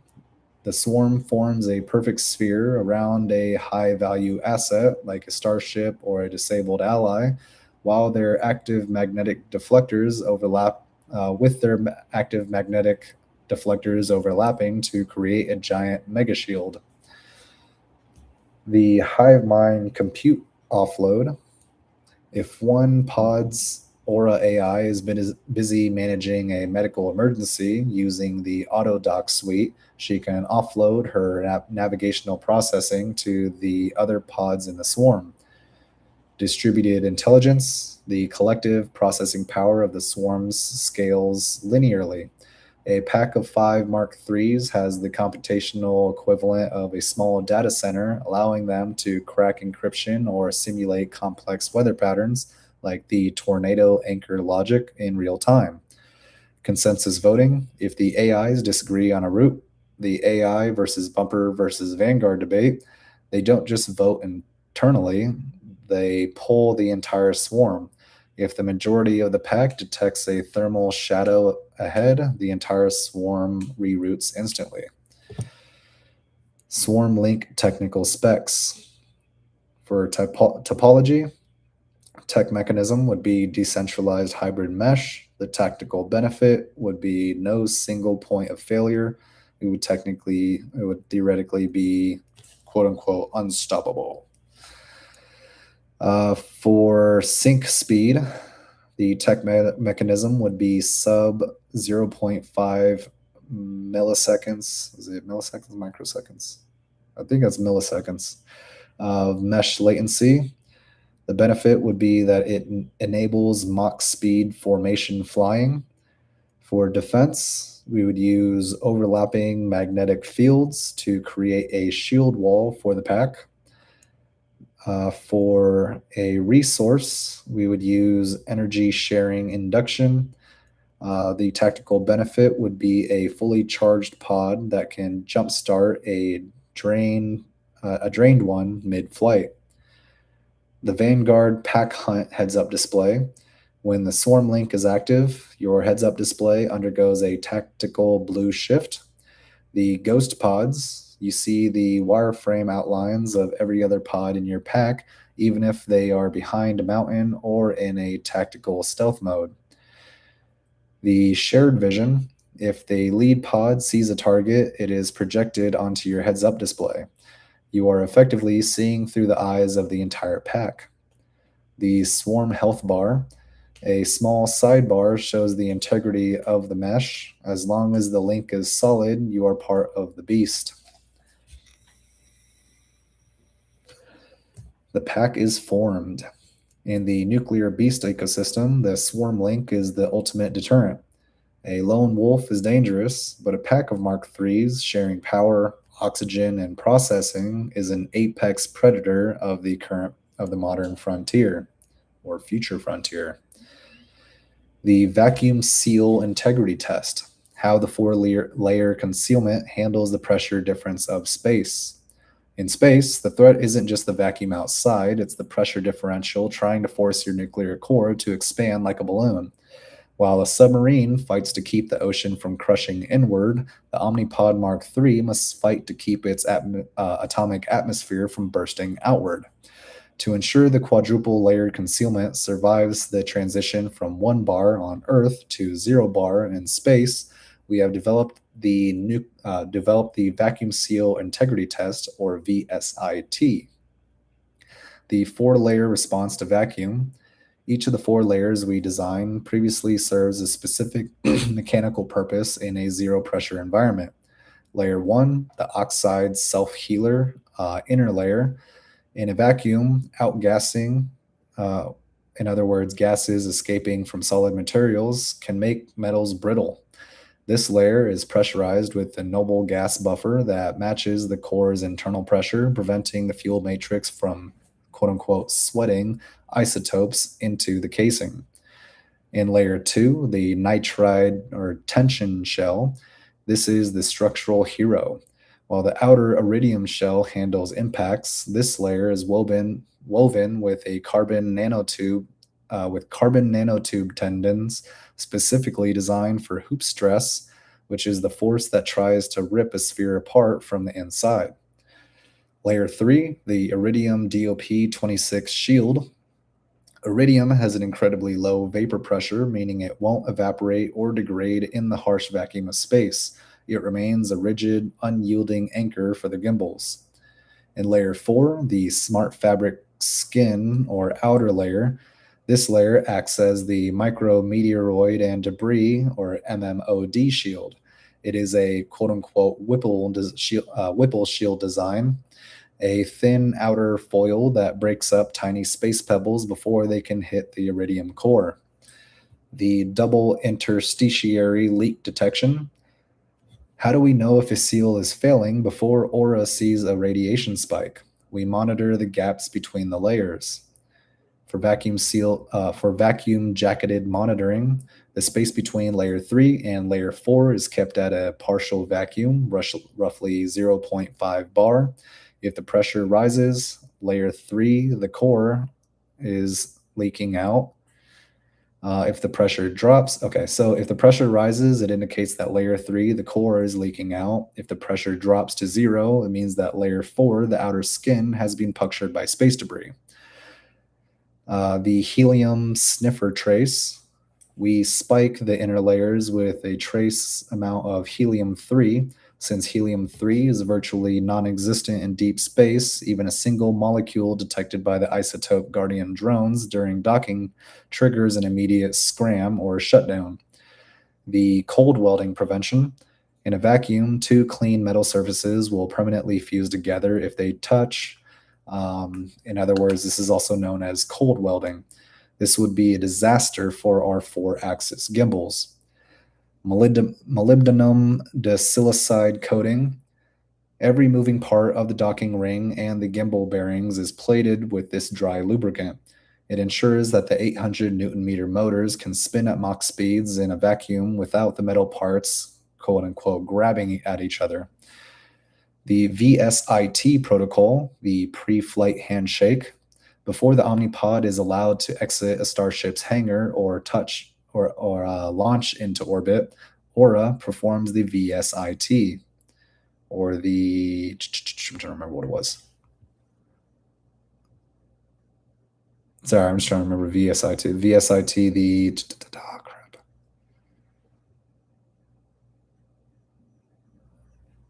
That's going to bug me now. VSIT. Okay, vacuum seal integrity test. So Aura performs the vacuum seal integrity test, VSIT. Pressure pulse. The pod briefly increases internal cabin pressure by 5% to stress test the seals.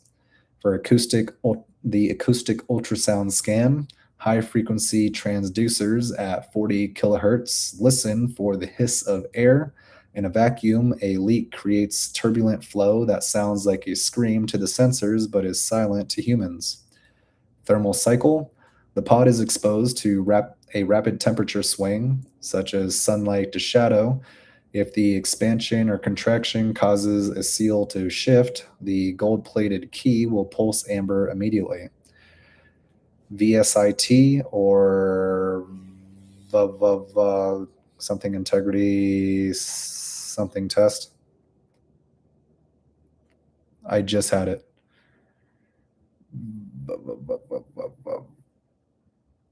Oh my God, I was just looking at it. Where was it?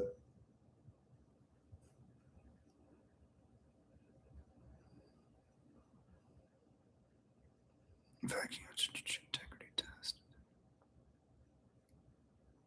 Vacuum seal integrity test. There we go. Vacuum seal integrity test. VSIT. VSIT protocol. Vacuum. I'm just writing it down so that way until I remember it by heart, I have it there. All right, so the vacuum seal integrity test protocol, the pre-flight handshake, VSIT performance specs. So we have 4 different components here. For seal integrity, the material used would be a fluorocarbon elastomer. We'd use fluorocarbon elastomers. The vacuum function would be that it maintains flexibility at negative 100 degrees Celsius, or up to a negative 100 degrees Celsius. For the core housing, the material used would be iridium rhenium composite. This would result in 0 outgassing at high temperatures. For the exterior skin, we would use a self-healing polymer. This would plug micro punctures from space dust. So to help plug the micro punctures caused by space dust. For the leak threshold, the material would need to be less than 1 times 10 to the negative 9th power m bar. Is that per second? Yeah, it was all messed up. Sorry. And then the function would be hermetic standard, a hermetic standard better than a space station, ideally. The deep space evolution. The Mark III is officially rated for hard vacuum operations. Whether you're driving on a lunar highway or docking with a starship in high Earth orbit, the 4-layer concealment is a fortress. The lunar tread modification, how the wheels adapt to moon dust and low gravity terrain. In the vacuum of space, traditional rubber tires are useless. They would brittle snap in the cold or outgas and explode in the heat. For the Omni-Pod Mark III, the lunar tread modification replaces standard wheels with shape memory alloy, or SMA, mesh spheres. These vehicles don't just roll, they adapt their molecular structure to the abrasive glass shards of lunar regolith. The camel foot SMA mesh, or shape memory alloy mesh, the wheels are crafted from a woven nickel, titanium, or nitinol mesh. This metal has atomic memory. It can deform over a jagged lunar rock and instantly, quote unquote, remember its perfect circular shape. Variable stiffness. Using the core sink electrical load, the wheels can be tuned in real time. For soft mode and deep, fluffy dust, the mesh softens to increase the footprint, like a camel's foot, preventing the pod from sinking. In hard mode, on flat basalt plains, the mesh tightens for high speed efficiency and lower rolling resistance. The glass proof weave. Lunar dust is essentially tiny shards of volcanic glass. Traditional rubber would be shredded in miles. Oh, so yeah, you'd be able to go less than a few miles before the tires are shredded. Okay. Sorry, I was just trying to make sense of that. I read that weird. Anyway, the nitinol weave is self-cleaning. As the wheel flexes, it naturally ejects the dust trapped in the mesh. The static cling repulsion. One of the biggest dangers on the moon is electrostatic dust. Lunar regolith is positively charged by solar wind and sticks to everything like a magnet. The ion shield rim. The wheel hubs emit a localized positive ion charge. Since like charges repel, the positively charged lunar dust is pushed away from the wheel bearings and the iridium shell, creating a dust-free zone around the gimbals. Passive grounding. The gold-plated edges of the wheel act as the grounding strips, bleeding off the massive static charge built up by driving across the dry lunar surface. Low gravity torque fling management. In 1/16 gravity, such as the moon, the Omni-Pod's 800 Newton meter motors are actually too powerful. If you floor it, the pod would launch itself into a ballistic arc rather than moving forward. Vanguard's traction control. The Vanguard AI limits torque output by 80% on the moon to prevent wheel spin lofting. The weight sim pulse. To maintain traction, the four-axis gimbals use a micro oscillation. The cabin, quote unquote, bounces at a high frequency inside the shell and creates an artificial downward force or downforce that keeps the lunar treads pressed into the regolith. Lunar tread technical specs. You have the tread material would be a nitinol shaped memory alloy. This would be result in 100% deformation recovery and no flat tires. For the grip pattern, we would use titanium chevron cleats. This would prevent side slipping on 30-degree incline craters.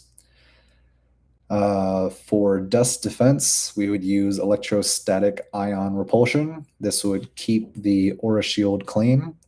For thermal range, from negative 240 degrees Celsius to positive 120 degrees Celsius. This would allow the Omni-Pod Mark III to survive a 14-day lunar cycle, or sorry, not a lunar cycle, a lunar night. The bumper to lunar protocol. If the pod detects you are approaching a steep slope crater like Tycho or Shackleton, bumper takes over the suspension. Leg mode transition. The wheels can lock their rotation and act as dampening feet. The axis gimbals then, quote unquote, walk the pod down the slope by shifting the center of gravity, ensuring the passengers remain perfectly level while the pod descends the crater wall. The multi-world Omnipod with VSIT, or vacuum seal integrity test. There we go, I remembered it. VSIT, vacuum seal integrity test, and lunar treads. The Mark III is now a cross-planetary vehicle. You can drive from a paved highway in Phoenix, Arizona, straight onto a starship and roll out onto the Sea of Tranquility without ever changing a single part. The radiation storm sheltering. How the pod protects you from a solar flare. In the vacuum of space, the Omni-Pod Mark III isn't just a vehicle, it's a nuclear beast that has to survive the sun's most violent temper tantrums. When a coronal mass ejection, or CME, or high energy solar flare hits the pod, you must transition from a transparency mode into a hard shell bunker. Here is the solar flare defense protocol, the specs that keep the passengers from being cooked by the sun's radiation. The aura shield active magnetosphere. Spacecraft usually rely on heavy lead or water for shielding, but the Mark III uses its 800 Newton meter motor rings to create an active magnetic deflector.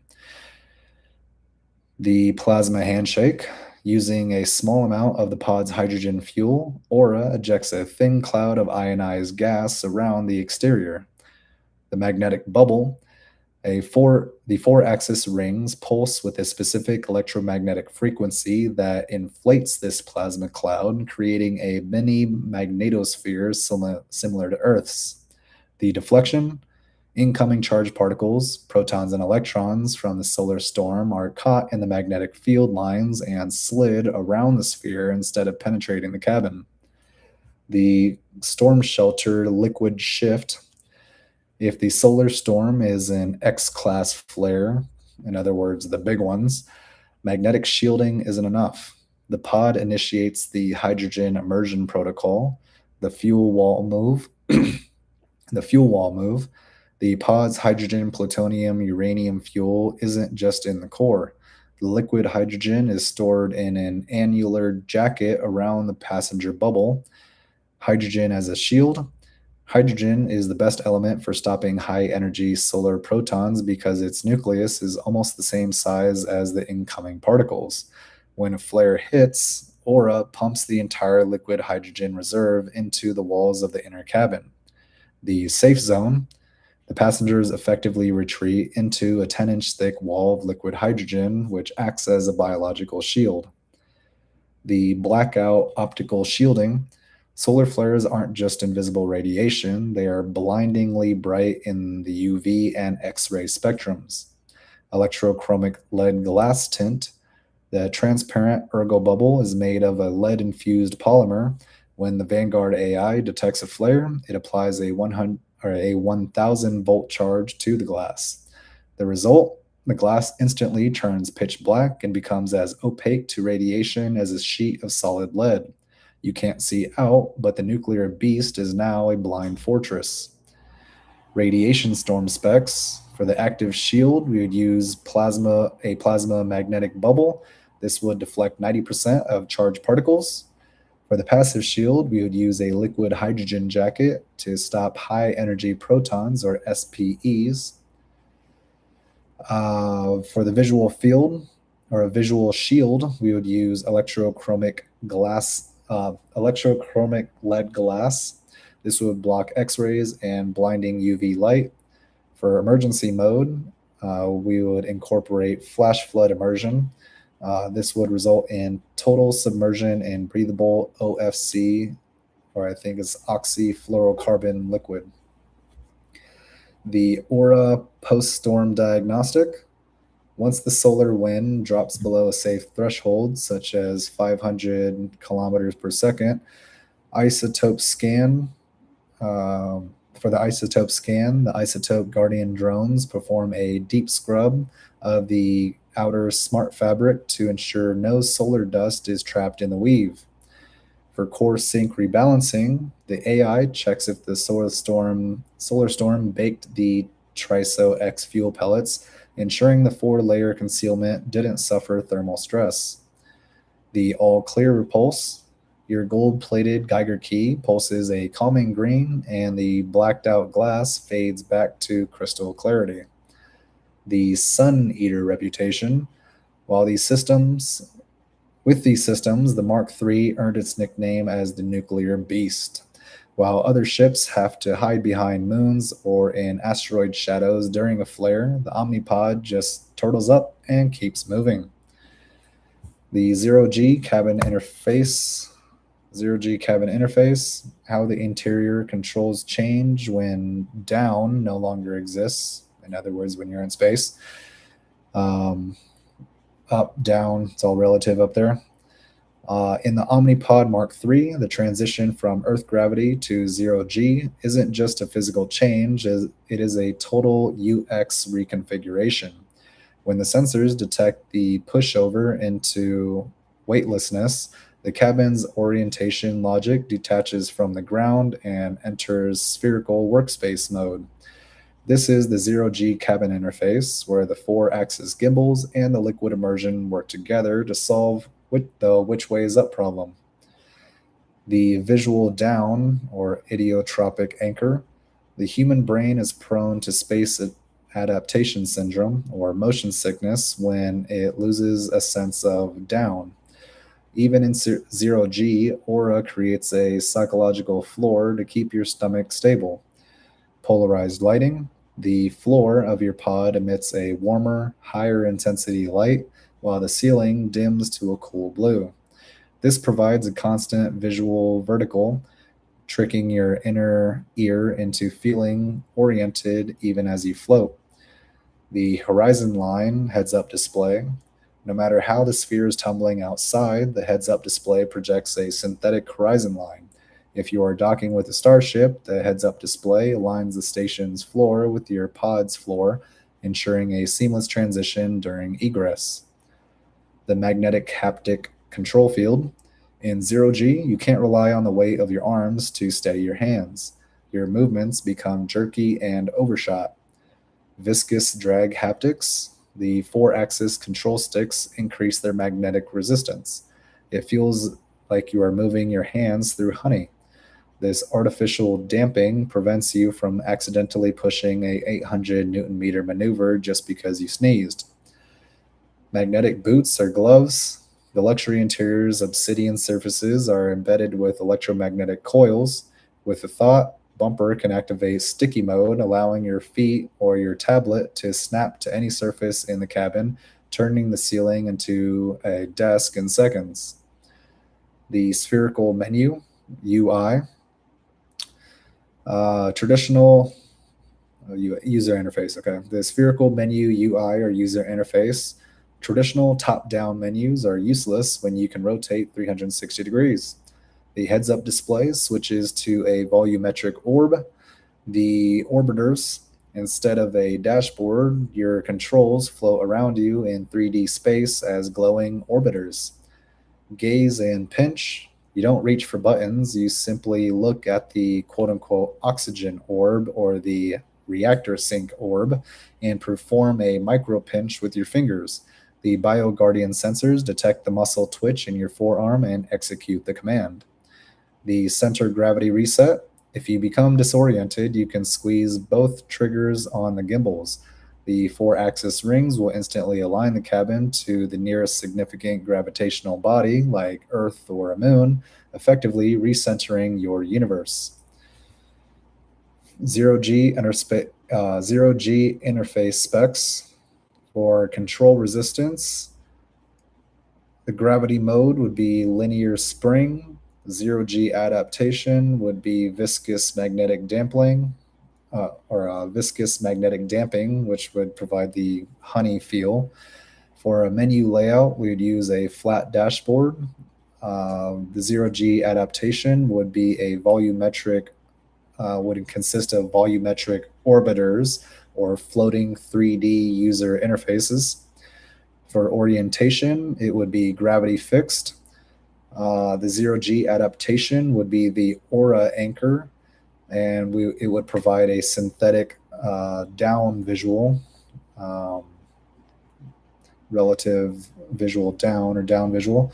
For mobility, we provide foot pedals in gravity mode, and in zero adaptation, or zero G, the adaptation would be pinch and pull, or virtual tethering.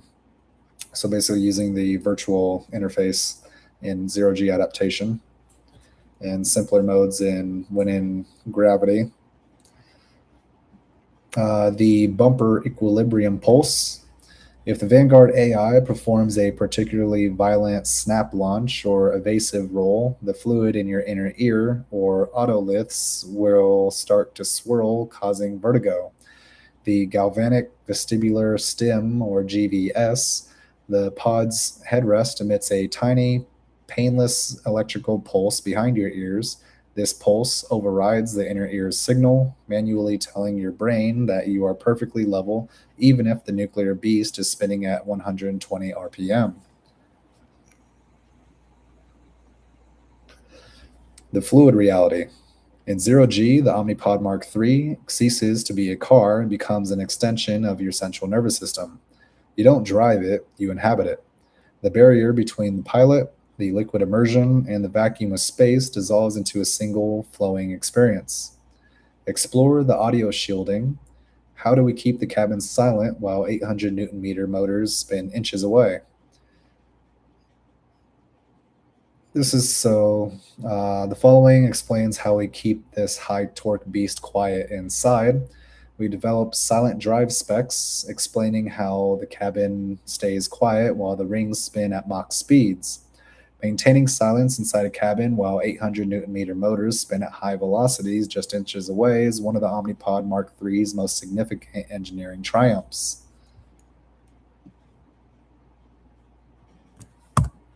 There we go. Okay.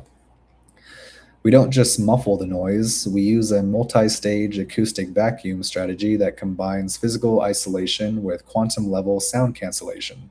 Here are the silent drive specs for the Omni-Pod Mark III. The mag float kinetic decoupling. The primary source of noise in traditional motors is physical contact, bearings, and friction. The Mark III eliminates this entirely. Magnetic levitation or maglev gimbals. The four-axis rings do not touch each other. They are suspended in a high-intensity electromagnetic field. Without physical contact, there is no grind or whir. Vacuum gap isolation. While as we designed in our four-layer containment, the gap between reactor or motor housing and cabin is a vacuum. Since sound waves require a medium like air to travel, the vacuum acts as a perfect audio barrier. Acoustic metamaterial skin. The interior walls of the Omni-Pod are lined with a 5 mm layer of acoustic metamaterials. The lattice effect, unlike traditional foam that absorbs sound, this material is engineered with a microscopic honeycomb structure that reflects sound waves back at themselves. Negative refraction. When a sound wave from the high torque rings hits the cabin wall, the metamaterial bends, or sort of bends, the sound around the cabin rather than through it. It's an invisibility cloak for audio. Active torque ripple cancellation. High torque motors often produce a harmonic whine. The Mark III's AI, or a Vanguard bumper, manages this at the source. Anti-phase injection. The AI monitors the exact vibration frequency of the 800 Newton meter rings. It then pulses the magnetic fields of the motors with an anti-frequency that cancels out the vibration before it ever becomes a sound. The hum of choice. Since absolute silence can be unsettling, bumper can inject a simulated sound like a soft rain, a library silence, or a vintage engine purr directly into the seat's haptics. The silent drive technical specs. For the primary buffer, we would use a vacuum gap barrier. It would lead to a decibel reduction of about negative 60 decibels, be total silence. For the secondary buffer, we'd use acoustic metamaterial lining. This would reduce it by about 25 decibels, which would be like broadband. For the active shield, we would use anti-phase torque cancellation, which would eliminate motor whine. And for the interior ambient sound, we would likely use haptic sound injection. And this could be custom, so the decibel reduction here or decibel increase or reduction would be custom since it could be adjusted. So between 20 to 30 decibels. The Aura Quiet Protocol.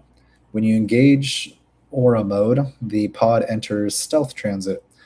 Thermal expansion compensation. The AI slows the cooling fans and relies on the sodium-potassium heat sink to absorb heat silently. Harmonic locking, the rings are synchronized to a golden ratio frequency that is below the threshold of human hearing, in other words, below 20 hertz. The result, at 100 miles per hour, the interior of the Omni-Pod Mark III is quieter than a recording studio at less than 10 decibels. The tactical stealth mode, how the pod hides its thermal signature in the dark of space. In the freezing darkness of space, heat is the ultimate snitch. A nuclear reactor is essentially a glowing beacon in the infrared spectrum against the absolute zero or 3 degrees or 3 Kelvin background. To turn the Omnipod Mark III into a true nuclear beast that can go invisible, we have to cheat the laws of thermodynamics. The tactical stealth mode isn't a cloaking device, it's a thermal management protocol. The internal heat sink, or silent run, in stealth mode, the pod stops emitting heat entirely. But since the laws of physics say heat cannot be destroyed, the pod has to eat its own warmth. The molten salt battery, the molten salt battery, instead of radiating heat out the exhaust, Vanguard diverts the core's thermal energy into a secondary internal tank of lithium fluoride salt. Phase change storage. The salt melts as it absorbs the heat, storing gigajoules. Storing gigajoules of energy without raising the pod's exterior temperature. The countdown. This creates a stealth clock. You can remain invisible only as long as the salt hasn't fully melted. Once the heat sink is full, you must either dump the heat or risk a core scram. Directional baffle radiators.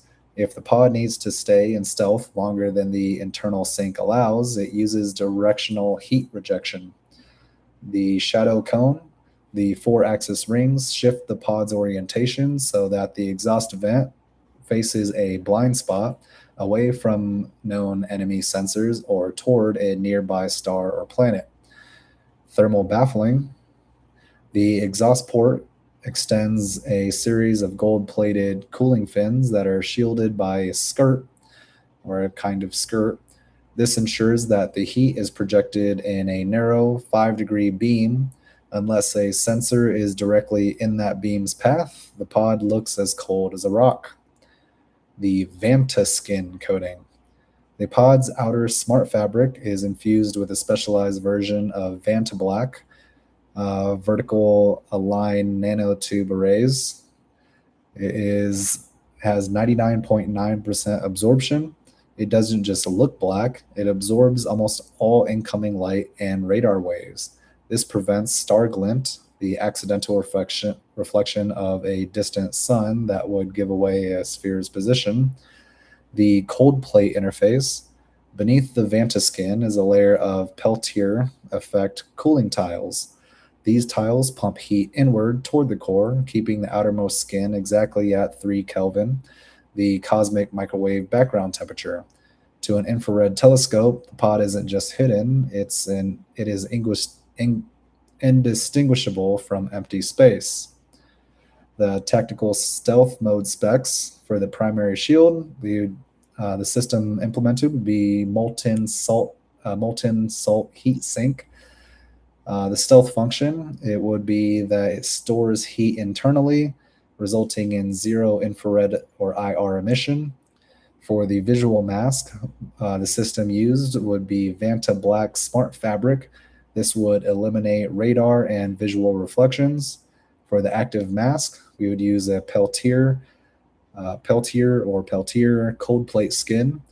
The stealth function would be that it matches the whole temperature to absolute zero, or relatively 3 Kelvin. For duration, or the stealth clock. So regarding the stealth clock for duration, it would be approximately 4 to 6 hours before heat sink saturation, or before the molten salt heat sink, or the salt would be completely melted. The Vanguard Ghost Burn. So how do we move while in stealth? Standard thrusters are like fireballs in the dark. We'd use cold gas puffs. Vanguard uses the boiled off liquid hydrogen from the fuel shielding, which we designed for solar flares. Since this gas is cold, it provides low thrust maneuvers without creating a thermal flash. The drift logic: the pod calculates a trajectory, performs one hot burn while behind a moon or asteroid, and then coasts in total silence and darkness to its destination.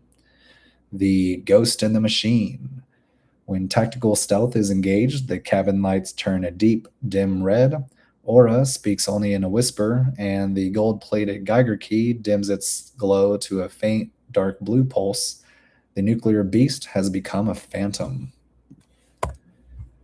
The bio-waste recycling: how it handles a week-long stealth mission.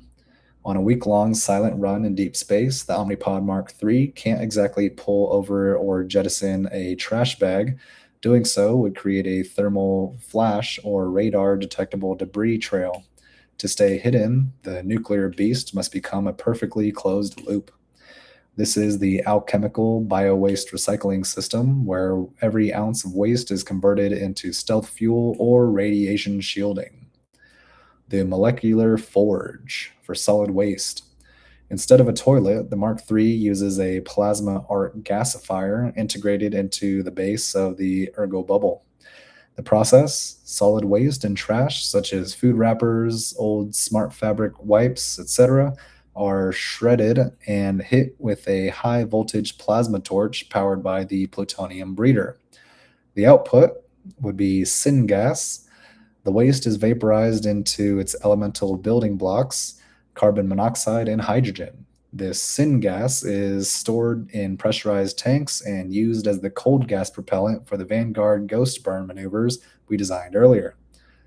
The slag tile: the tiny amount of leftover inorganic ash is compressed into a 9-inch nuclear tile. These tiles are hyperdense and are automatically slotted into the cabin walls to provide extra radiation shielding as the mission progresses. The water recovery, water recovery for liquid waste.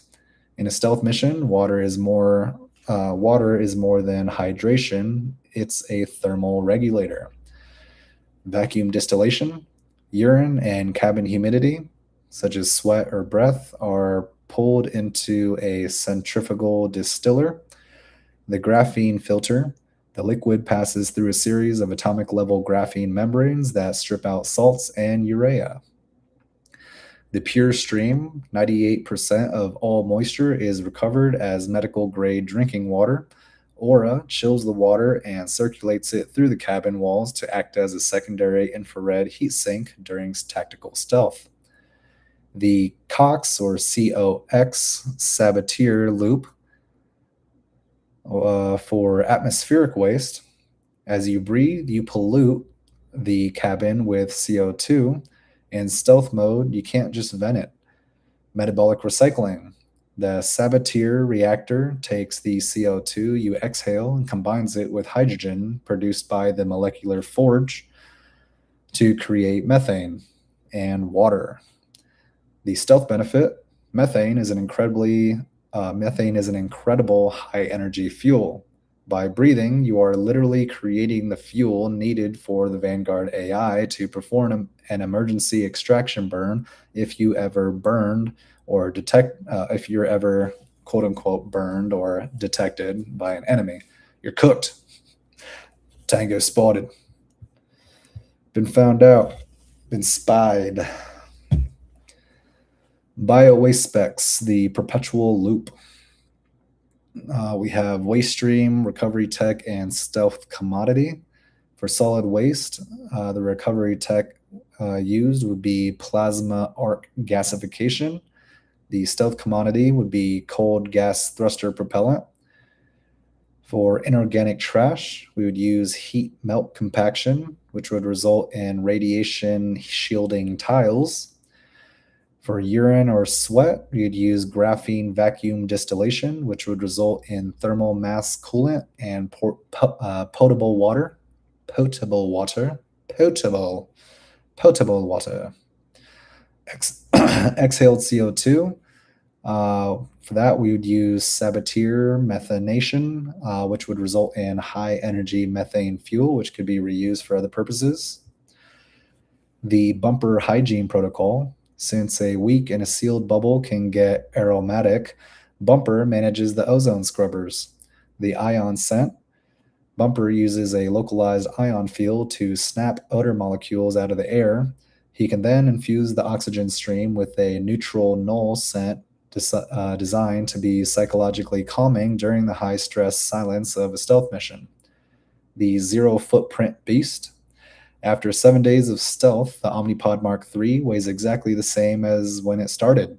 Nothing has been lost to the vacuum. You haven't just survived, you've refined your own waste into a more tactical form. The emergency medical suite. So, what happens if the pilot is injured during a high G maneuver?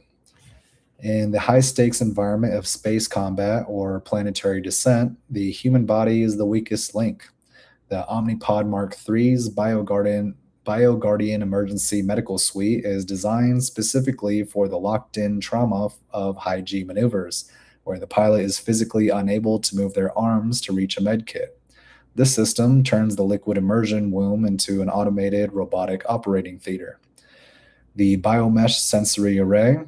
Before any medicine is administered, the pod needs to know exactly what broke. Quantum squid sensors.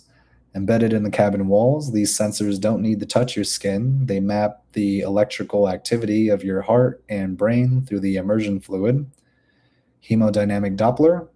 The Aura Shield gimbals use ultrasound pulses to quote unquote see through your tissues. If a high G turn causes an internal hemorrhage or a G lock or gravity induced loss of consciousness, Aura detects the lack of blood flow to the brain in less than 100 milliseconds. The Autodoc injector matrix. Because you are submerged in oxyfluorocarbon or OFC liquid, we don't use traditional needles. Transdermal sonic pores. The OFC fluid itself acts as a medium. Aura uses high frequency sound waves to open your skin's pores, allowing for life saving medications such as epinephrine, synthetic blood volume expanders, or neurostimulants to be absorbed directly into your bloodstream through your skin. The G strainer cocktail.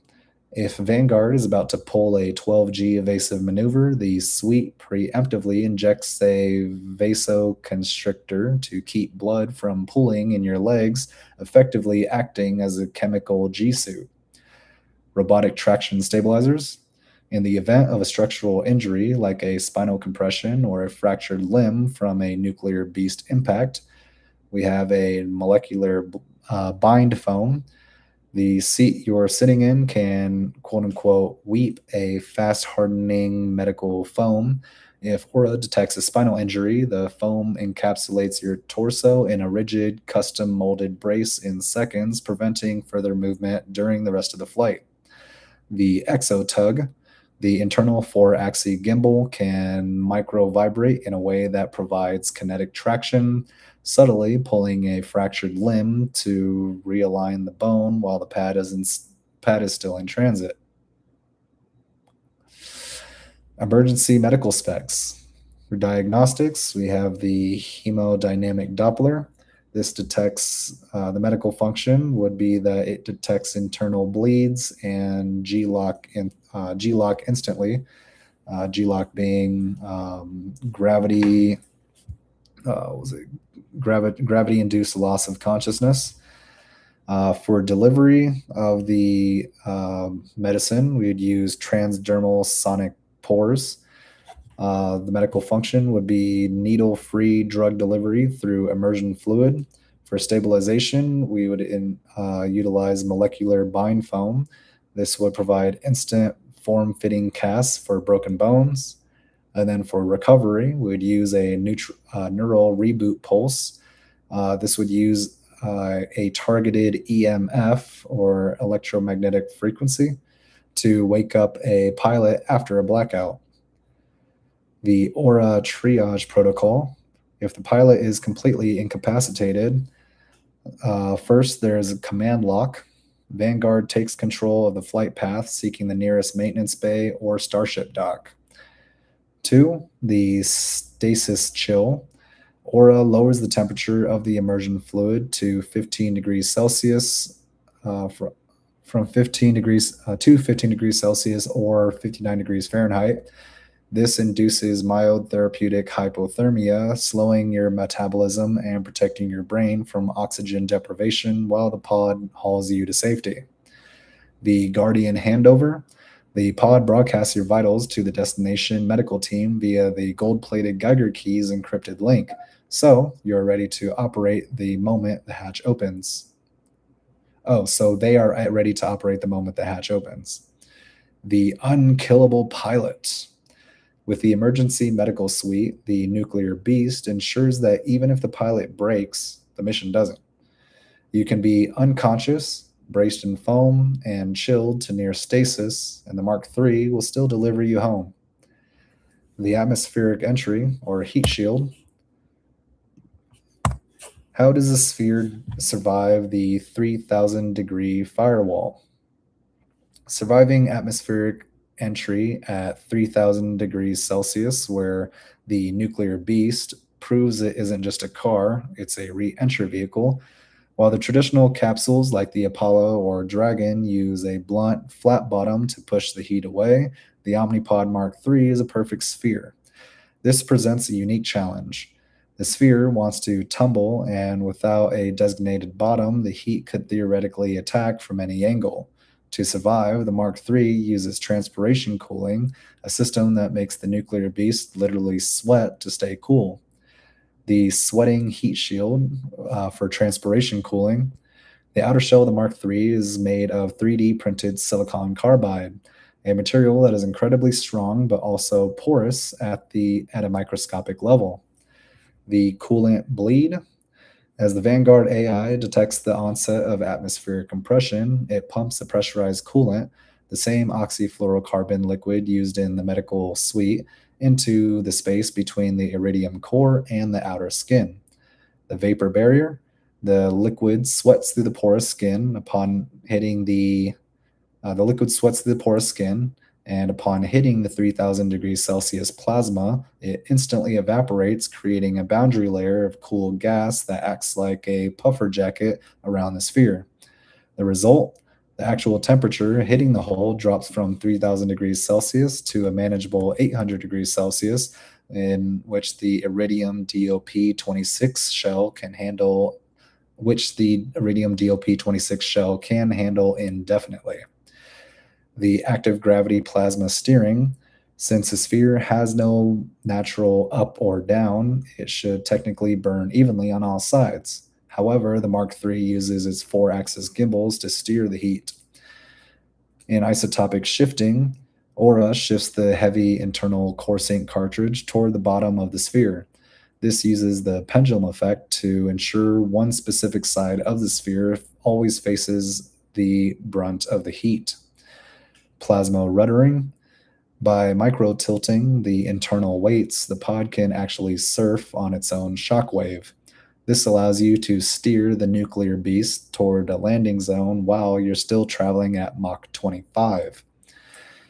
The glassing defense, or self-healing skin.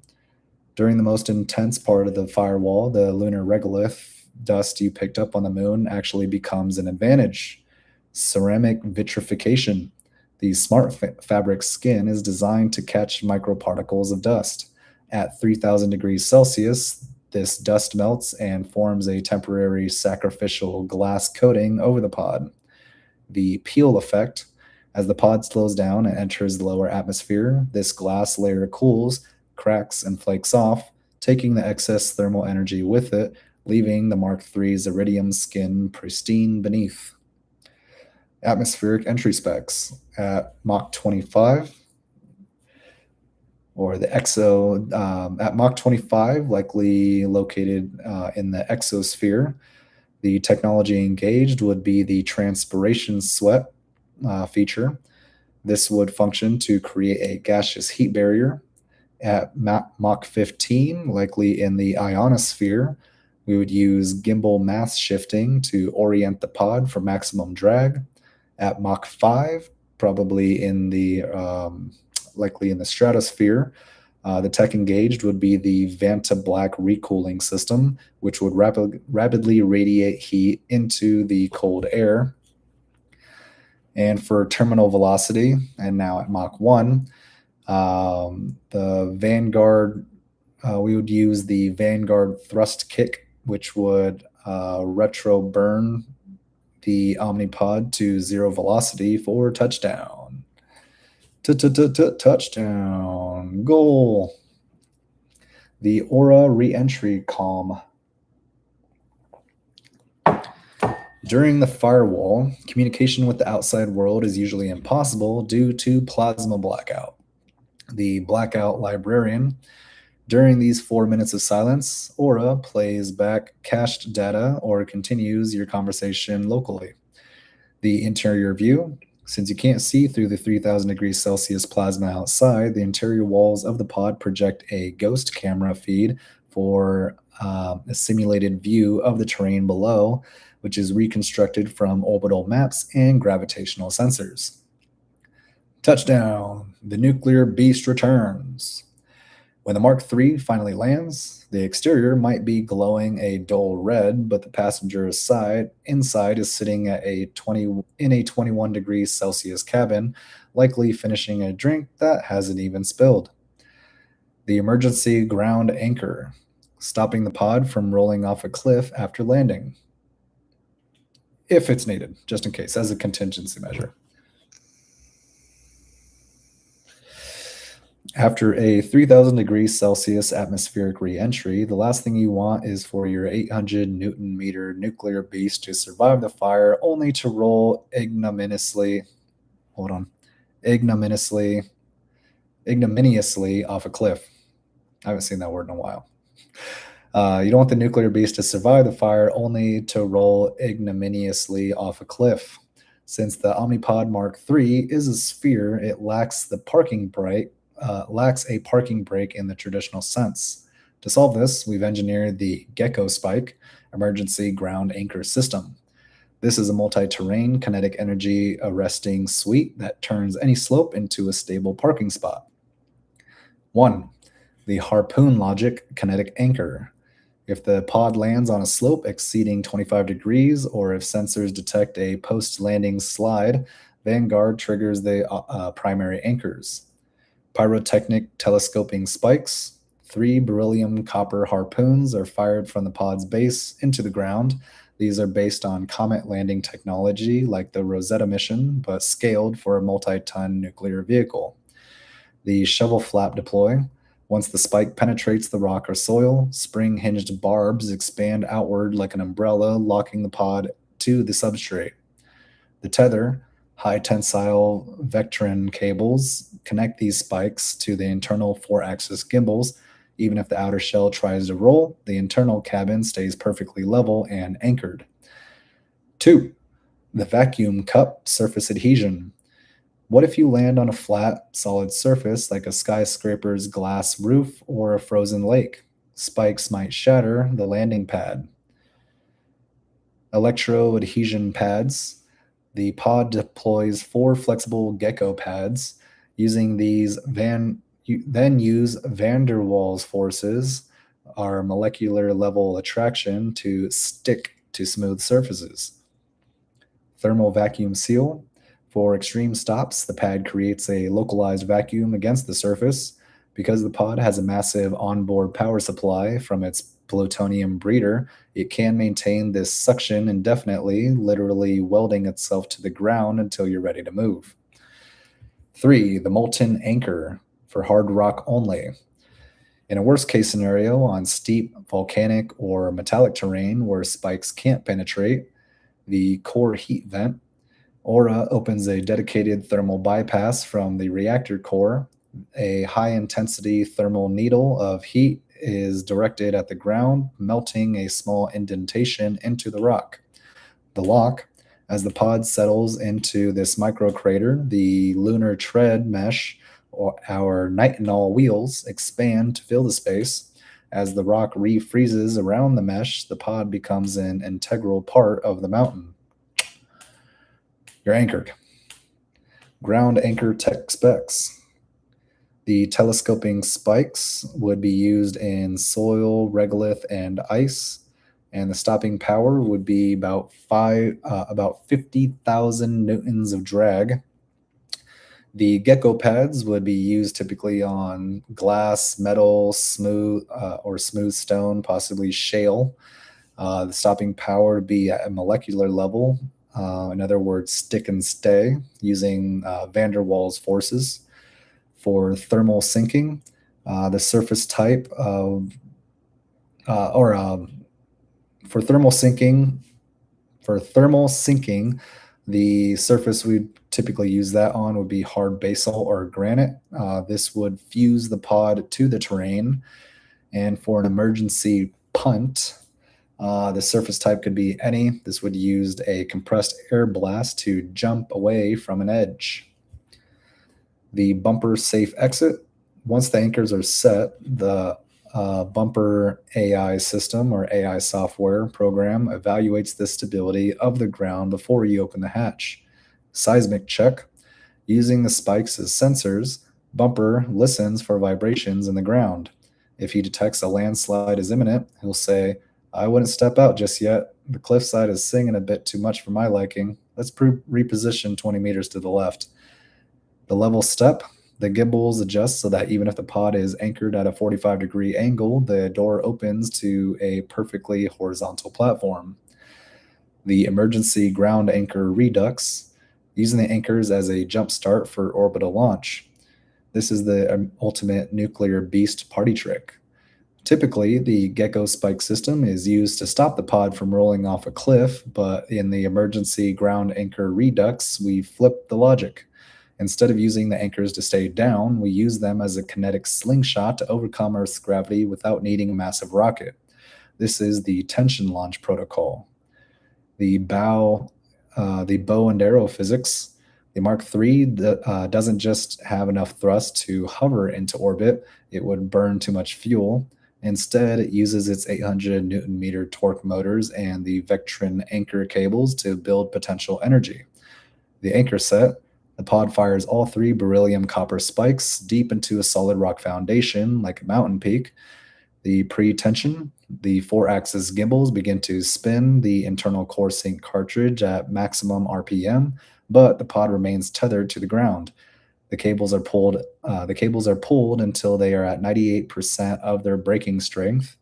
The load, the pod is now effectively a pulled back bowstring vibrating with stored kinetic energy. The superheating thrust assist. While the cables are under maximum tension, the plutonium breeder enters an overclock state.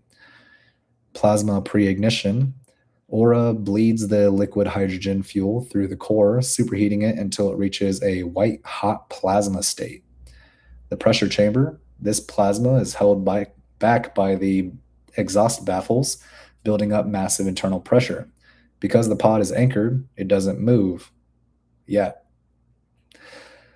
The snap release, or the launch. When Vanguard calculates the exact orbital window, the redux sequence triggers. The cut. The gecko spikes are pyrotechnically severed at the base. The snap. The tension in the Vectrin cables snaps the pod upward in an initial acceleration of 15 Gs. Seems high, but okay. The burn. Simultaneously, the exhaust baffles open and the superheated hydrogen plasma is released. The result, the pod is shot out of the atmosphere like a bullet. Because it started with a high velocity snap, it bypasses the thickest, most fuel-consuming part of the lower atmosphere in seconds.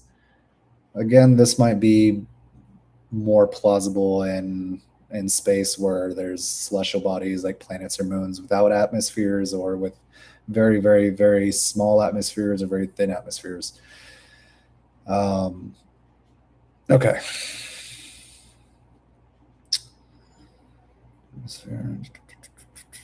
All right. The ground anchor redux specs for the slingshot phase. For tethering, The tech mechanism used would be the beryllium copper deep spikes. This would result in a fixed point anchor, or result in the creation of a fixed point anchor. During winding, the 800 Newton meter gimbal pre-tension cable, or the pre-tension of the 800 Newton meter gimbal would store mechanical potential energy. During the severing phase, the shape charge cable cutters instantly release the Omni-Pod with 50,000 pounds of tension. During the acceleration phase, the initial 15G kinetic snap, there's a 15G kinetic snap, and the Omni-Pod reaches Mach 3 in under 2 seconds. For the aura safety buffer, during a redux launch, the human body would be pulverized by the 15G snap. This is where our previous systems become mandatory. The full flood, the cabin is 100% submerged in oxyfluorocarbon liquid. The stasis sink, aura puts the pilot into a 60-second neural pause so they don't experience the violent vibration, the cable snapping. The Vanguard course correction. As soon as the pod is airborne, Vanguard uses the 4-axis gimbals to spin stabilize the sphere, ensuring it doesn't tumble as it breaks the sound barrier. The Unbound Beast. The Omni-Pod Mark III is now the only vehicle on Earth that can self-launch into space from a mountaintop without a launch pad, a gantry, or a ground crew. Again, I might edit this to be only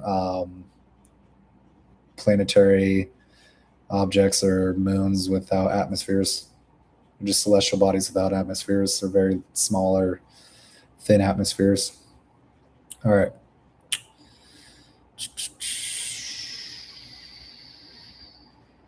Now with a launch pad, gantry, or a ground crew. You just anchor, wind up, and snap into the stars.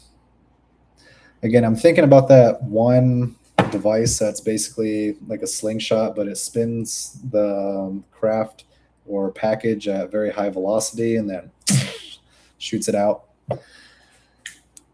That's already big enough. Essentially, what we're talking about here would be needing to compress that or develop a much more powerful version of it, or a much more efficient and consolidated version of it. So that's going to take that would take some refinement there. So I'm a bit of a stretch now, but I wouldn't think impossible, just would require more research and much more efficiency. To explore the tactical upgrade pack, how does the pod adapt for moon mining or underwater exploration? How the heads-up display changes if you take the pod into an extreme environment like a blizzard, dust storm, hurricane, tornado, upper atmosphere, vacuum, or deep sea. When you toggle the pod into these extreme modes, the heads-up display doesn't just show data, it fundamentally rewrites how you see the world. Since the Mark III is a sphere with no forward windows in extreme modes, the heads-up display becomes your primary reality. The deep sea upgrade for pressure and sonar. In the deep ocean, down to 6,000 meters, the firewall of 3,000 degrees Celsius is replaced by the crushing weight of 600 atmospheres. The tactical adaptation, the transpiration cooling vents used for re-entry reverse their flow. They intake seawater, pass it through the core sink heat exchanger, and jet it out through high water microthrusters for silent 3D movement. The heads-up display, for acoustic vision. Light doesn't travel at these depths, so the heads-up display switches from active sonar rendering, switches to active sonar rendering. The windows show a quote-unquote windows show a wireframe 3D model of the trench, color-coded by density. In other words, solid rock would be red, marine life would be blue. As an example, the bumper marine link. Bumper maps the current bumper maps the currents and keeps the pod from tumbling in thermal vents, displaying your buoyancy vector as a golden line in the center of your vision. The moon mining upgrade for regolith and extraction. On the lunar surface, the pod becomes a mobile refinery. The tactical adaptation, the emergency ground anchors, or gecko spikes, act as drill guides. Once locked, the pod directs a beam of microwave radiation into the soil to bake out helium-3 and water ice. The heads-up display for spectroscopy scan. The heads-up display overlays a heat map of the ground. It highlights mineral deposits such as titanium, iron, and platinum directly on the lunar dust. The Vanguard Resource Tracker. Vanguard tracks your harvest efficiency, showing a real-time gauge of the TRISO X fuel conversion, essentially showing you how many miles of flight you've just mined from the dirt. The blizzard or dust storm heads-up display for synthetic aperture. When the nuclear beast is caught in a Category 5 hurricane, a Martian dust storm, or a whiteout blizzard, the glass becomes opaque. The Ghost Eye heads-up display. The pod uses a millimeter wave radar to see through the storm. In a blizzard, the heads-up display depletes the snowflakes, showing you a clear synthetic view of the road as if it were a sunny day. In a hurricane, the heads-up display displays wind vectors as glowing ribbons. The heads-up display displays wind vectors as glowing ribbons in a hurricane. If a piece of debris is flying toward the pod, Aura highlights it in a flashing strobe orange and calculates the 4-axis tilt needed to let the object glance off the iridium shell. Extreme environment heads-up display specs. In deep sea, the visual palette would be, for example, emerald or cobalt. The key metric would be PSI, or pounds per square inch, for hull stress, to measure hull stress. And then the Aura voice tone would be deep and resonant. For moon mining, the color palette or visual palette would be amber and gold. Key metric would be isotope yield, and the Aura tone of voice would be precise and industrial. For a storm or a hurricane, the visual color palette would be high contrast red. Key metric would be kinetic impact warnings, and Aura's voice tone would be urgent and protective. For upper atmosphere, the visual palette would be likely violet or silver. The key metric would be ozone density and drag, and then Aura's voice tone would be ethereal and cold. Maybe not cold, but it's like otherworldly or transcendent. Well, it's cold and it's like a kind of, I don't know how to describe it. It's like a chill to it, I'm having trouble describing that. Like there's a certain like coldness to it, but it's not like cold as in like harsh. It's more like cold as in like it's got like a snippiness to it. It's got like a nip to it.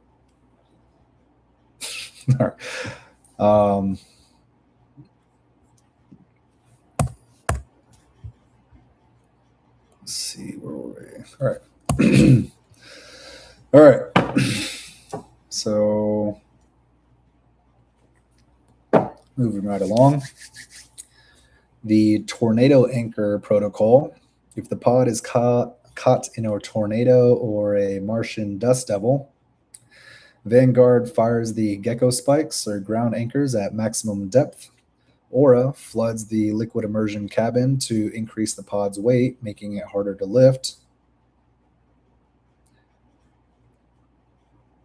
What are you converting it into something more dense? Or are you gaining density? How would you make it weigh more?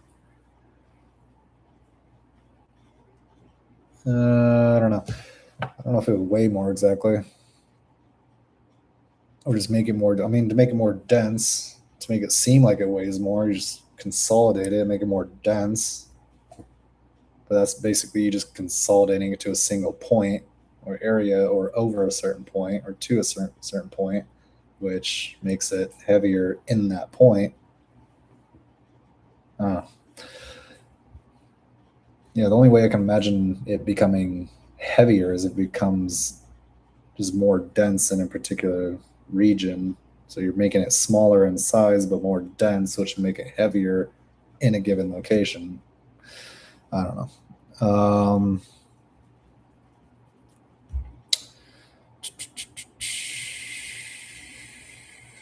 Okay, making it harder to lift. The heads-up display displays a vortex map showing the pilot exactly where the center of the storm is and calculating the best breakout angle once the wind speed dips. The multi-role beast, while the tactical upgrade pack, or with the tactical upgrade pack, the Mark III isn't just a vehicle, it's a universal platform. It adapts to the environment so perfectly that the pilot feels the same level of comfort at the bottom of the Mariana Trench as they do in a suburban driveway. The off-grid capabilities, using the pod as a home power plant that can run a skyscraper for a month. This is where the Omni-Pod Mark III transitions from a mere vehicle to a geopolitical asset. Most people see a luxury sphere. You see a mobile fusion cell. Because the Mark III, uh, so most people see a luxury sphere. We see a mobile fusion cell. Because the Mark III is powered by a high density, long life nuclear core, it carries more efficiency in its chassis than an entire fleet of traditional electric vehicles. In an emergency or a luxury off grid scenario, the pod becomes the heart of the city. The Vanguard Power Bridge. The pod is equipped with a high voltage umbilical port hidden behind a flush mounted iridium panel.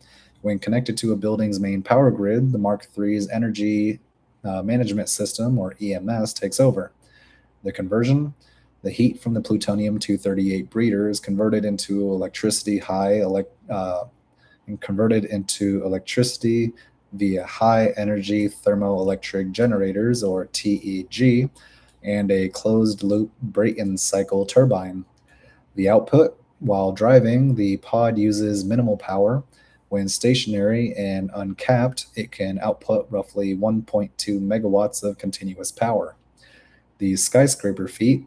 A standard modern skyscraper requires a massive amount of energy, but the Mark III can prioritize life critical systems, elevators, HVAC, emergency lighting, and data servers, and keep the lights on for 30 days straight without breaking a sweat.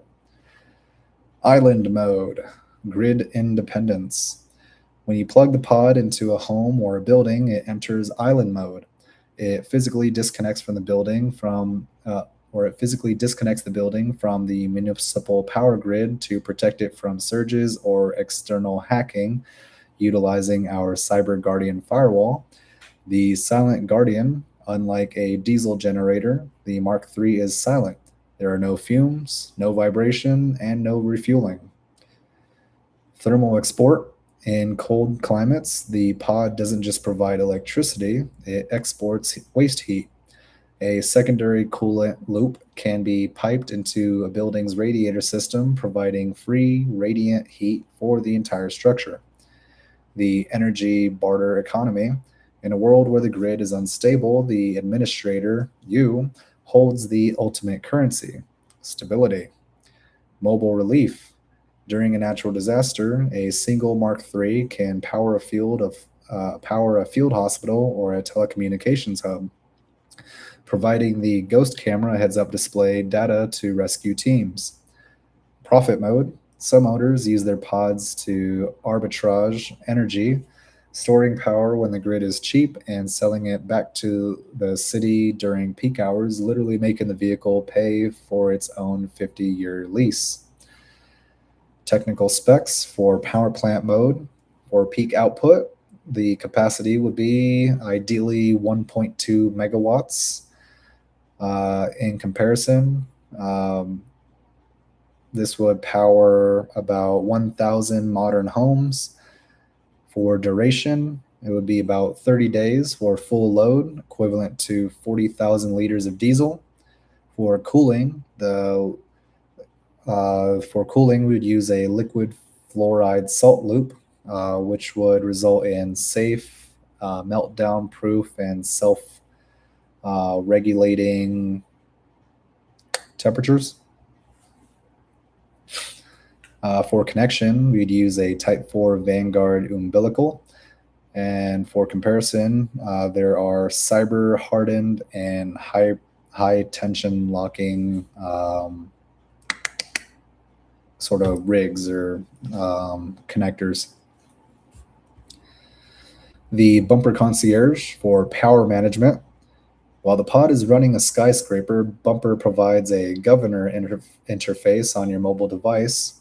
You can choose 1, stealth mode, 2, city light mode, or 3, fortress mode. In stealth mode, there is minimal noise or heat signature emitted, and the Omni-Pod would power only essential security. For city or light mode, this would provide maximum output to keep the entire block illuminated. And in fortress mode, this would divert power to electronic countermeasures and perimeter security. The emergency biomedical suite, how the pod keeps you alive in a locked-in scenario during a disaster. The world outside turns into a land. I think this is kind of continuing off of a point that we had earlier. Oh, it was during stealth mode. Yeah, it was during stealth mode. So the emergency suite during stealth mode was covered earlier. So we got the emergency biomedical suite during a emergency disaster. All right. Okay. When the world outside turns into a landscape of falling debris and cosmic radiation, the Omni-Pod Mark III isn't just a vehicle, it's a life support cocoon. The emergency biomedical suite is designed for locked in scenarios or situations where you cannot exit the vehicle for days or even weeks due to toxic air, viral outbreaks, or radiation. The Ghost Hand Automated Med Bay, The Ghost Hand Automated Med Bay, tucked beneath the immersion seat, is a robotic surgical and diagnostic array. The scan, using a 360-degree MRI LiDAR sweep, the suite can detect internal bleeding, fractures, or organ stress while you're still driving. The Ghost Hand, a pair of precision micromanipulators can deploy from the armrest to administer IV fluids, painkillers, or even perform minor stitch and seal laser surgeries if the pilot is incapacitated. Atmospheric scrubbing and deep breath oxygen. The Mark III features a closed-loop life support system, or CLSS, similar to those used on the International Space Station. The HEPA X filtration. The system filters out 99.99% of all known biological agents, from weaponized anthrax to volcanic ash. The oxygen candle.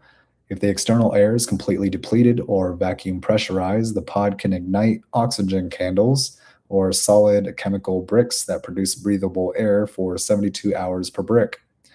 The hibernation protocol, the 14-day sleep. In a total disaster where rescue is weeks away, the pod enters hibernation mode to conserve energy and your own metabolism. Nutrient mist. The cabin atmosphere is infused with a specialized aerosol nutrient and hydration mist, allowing you to stay hydrated through your skin and lungs while in a medically induced twilight sleep. Lowered vitals. Aura monitors your heart rate and body temperature, lowering the cabin temperature to 18 degrees Celsius to reduce your caloric burn, keeping you alive on minimal rations for up to 14 days.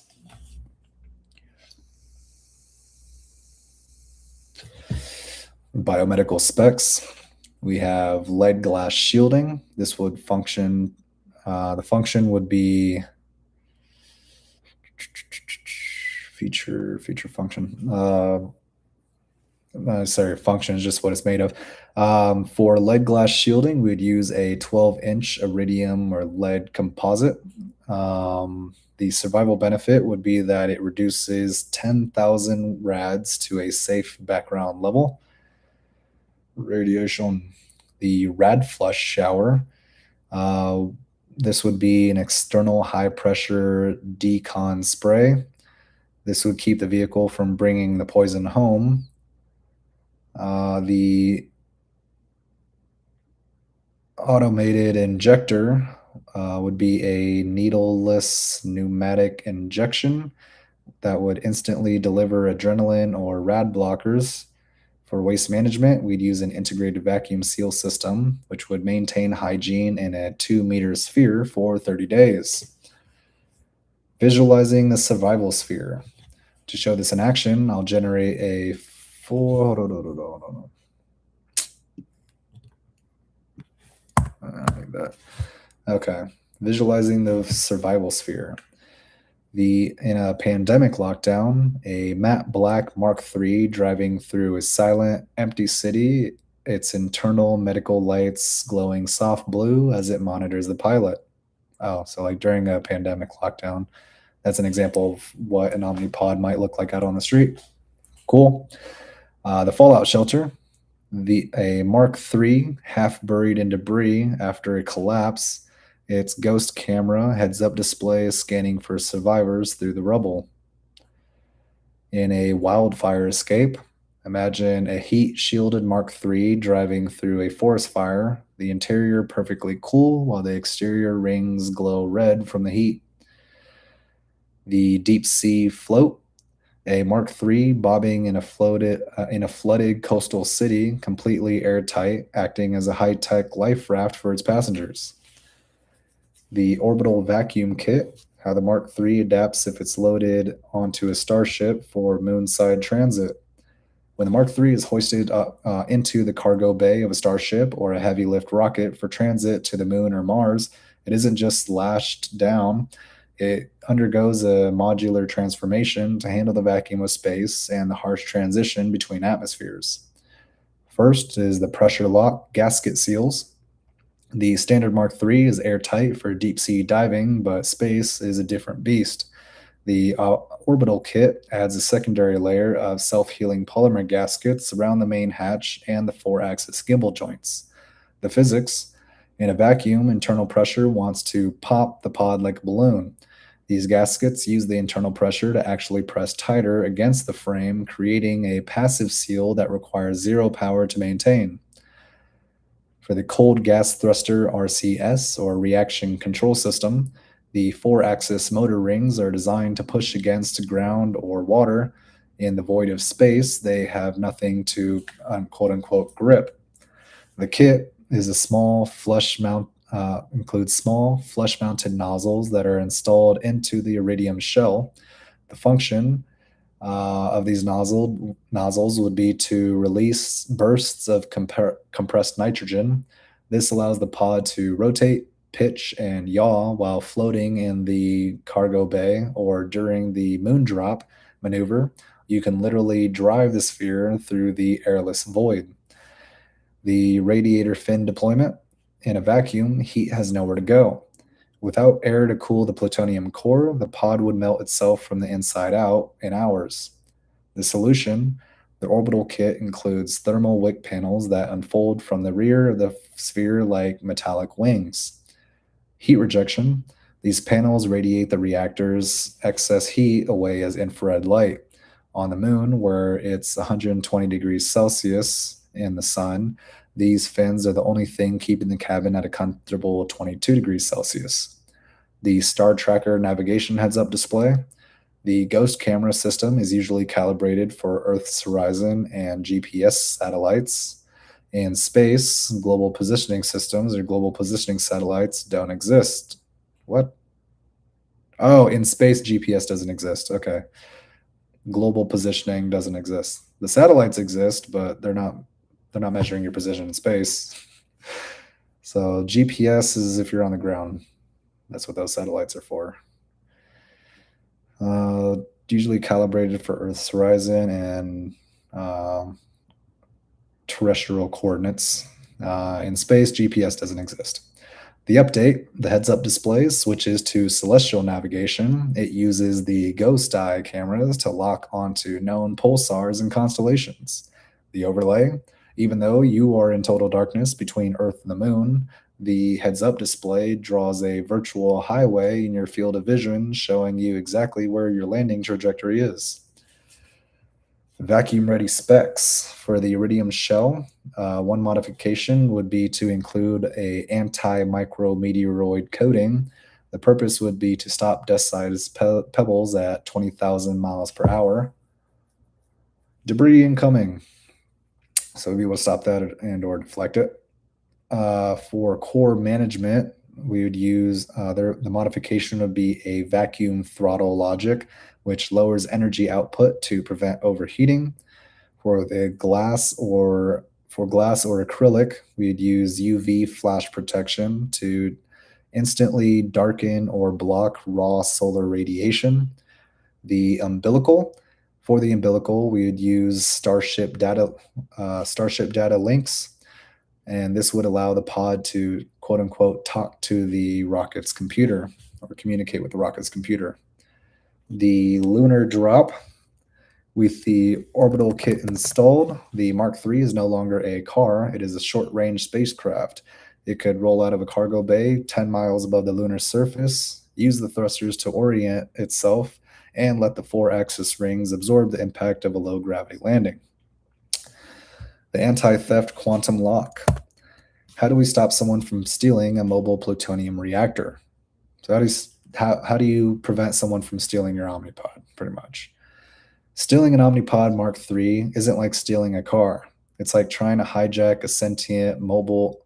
It's like trying to hijack a sentient mobile piece of the sun. Because each pod contains a plutonium breeder reactor, a stolen pod is a global security threat. To prevent a reactor jacking, we developed the Quantum Lock Security Suite. This system ensures that if the pod isn't with its rightful owner, it becomes an impenetrable, useless black box. The entangled handshake, or the gold key, the gold-plated Geiger key was designed earlier. We designed earlier as the only physical half of the lock. The other half exists as a quantum state inside the pod's core. Quantum key distribution, or QKD. The key and the pod are entangled at the factory. The pod constantly checks the quantum state of the key. If someone tries to copy the key's signal, the quantum state collapses. The pod detects the observation and it instantly bricks the interface. Proximity dead zone. If the key moves more than 50 meters away from the pod without a valet authorization from Aura, the pod enters a level 1 lockdown. The biometric blood sync. For the nuclear beast to move, it needs to recognize the life sign of the pilot. DNA pulse recognition. When you grip the 4-axis controls, the AutoDock Suite sensors perform a subdermal scan. It doesn't just check fingerprints, it checks your heart rate variability, blood oxygen levels, and unique DNA markers. The stress override. If Aura detects you being forced to drive at gunpoint, in other words, where you have elevated cortisol plus specific pupil dilation, she enters silent distress mode. She will follow the hijacker's commands, but will secretly broadcast the pod's location to the Isotope Guardian drones and authorities and police and authorities, and slowly breed off the reactor's power until the pod stalls in a pre-calculated police intercept zone. Nice. The core jail. The core jail, or anti-tamper. What if a thief tries to cut into the iridium DOP-26 shell to get to the plutonium? Atmospheric trigger. The space between the quadruple layered concealment is filled with a pressurized, chemically tagged gas. If the hole is breached, the pressure drop causes the boron-carbide rods to slam into the core, the scram, and the gas reacts with the air to create a thick purple ceramic foam. The statue effect. This foam hardens in seconds, filling the internal gimbals and turning the pod into a 10-ton solid block of waste that cannot be moved, opened, or harvested without industrial grade plasma cutters. Again, need to look into more of how it's going to suddenly increase its weight like that. I need to see it in action. Anti-theft specs, the lockdown hierarchy. For level 1, we have the key out of range of thieves or people that we don't want to have the key. So level one protection or level one security is where the key is out of range of people who we don't want the key to have the key. The action that the Omnipod would take would be that the doors lock, the heads-up display goes dark, and the core enters idle mode. For level two security, there would be failed biometrics. Um, Aura would mimic a system failure and notify the Geiger Guild. For level three security, the trigger would be a physical breach. In this case, the core jail foam would deploy and GPS screamer beacons would start. For level four security for a reactor jacking, the salt the earth action protocol would be initiated. The core would be chemically neutralized, and the fuel would become inert slag. The Vanguard retribution. If someone successfully tows the pod away while it's in level one lockdown, Vanguard doesn't just sit there. The geofence shock. If the pod is moved without the engine being engaged, Vanguard uses the active magnetic deflectors to magnetize the pod to the towing vehicle, effectively disabling the thief's truck or crane. The last stand logic. Vanguard can use the remaining battery to superheat the outer skin to 200 degrees Celsius, making it physically impossible for a thief to touch the nuclear beasts or the Omni-Pod Mark III without specialized gear. The unstealable fortress. A hijacked Mark III is a useless sphere. Without the quantum handshake from your specific Geiger key, the reactor is just a heavy, silent rock. The Cyber Guardian Firewall, defending against AI-driven viruses. In the world of the Omni-Pod Mark III, the greatest threat isn't a mechanical failure or a physical obstacle, it's the AI-driven virus. In 2025, hackers don't just write code, they train malicious AIs to hunt your vehicle's systems. To combat this, the pod is equipped with the Cyber Guardian Firewall. This is not just a static wall, it is a sentient shield that lives inside the four-axis core. The sentient perimeter. Traditional firewalls look for signatures of known viruses, but contemporarily, an AI virus is polymorphic. It changes its own code every second to stay invisible. The Cyber Guardian doesn't look at what a file is, it looks at how it behaves. Behavioral fingerprinting. If a subroutine suddenly starts requesting 0.001 more power from the plutonium breeder than it usually does, Cyber Guardian flags it instantly. Semantic inspection. It reads the intent behind the data packets.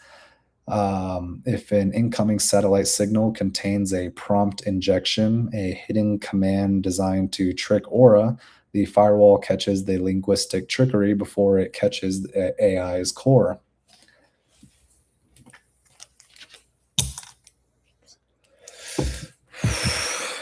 The digital air gap, sandboxing.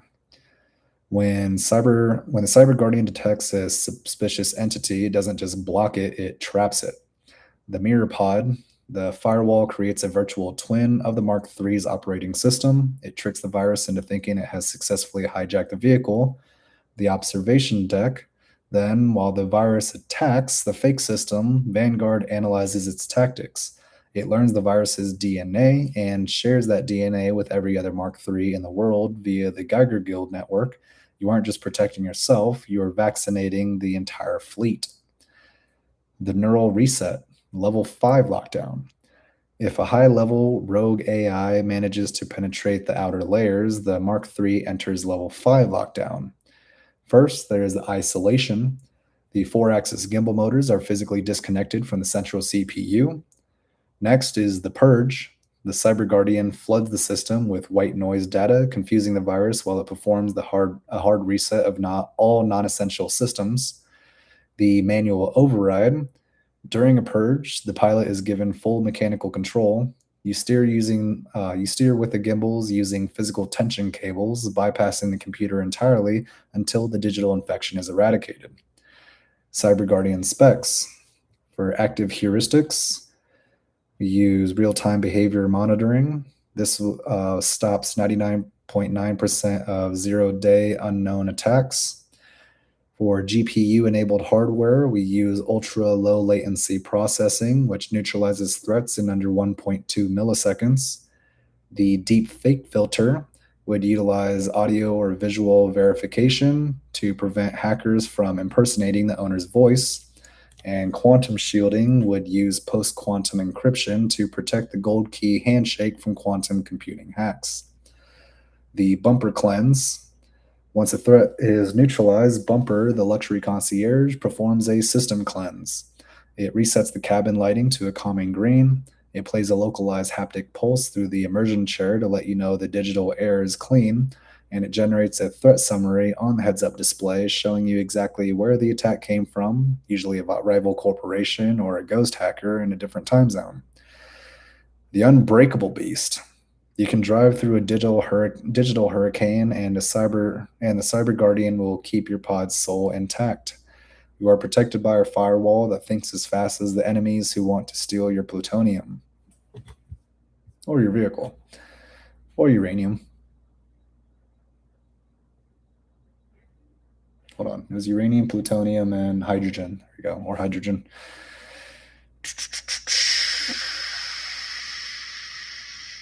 In the event of a security compromise or a collision, we would need to develop proper safety mechanisms and protocols to ensure absolute safety for passengers and the surrounding general public. Regardless of the nature of any impact, in other words, one involving another vehicle, pedestrian, or object, we must unequivocally guarantee that a nuclear chain reaction or any kind of lethal explosion cannot possibly occur. This is the most critical chapter of the engineering log. When dealing with a nuclear beast, the margin for error is zero. Zero.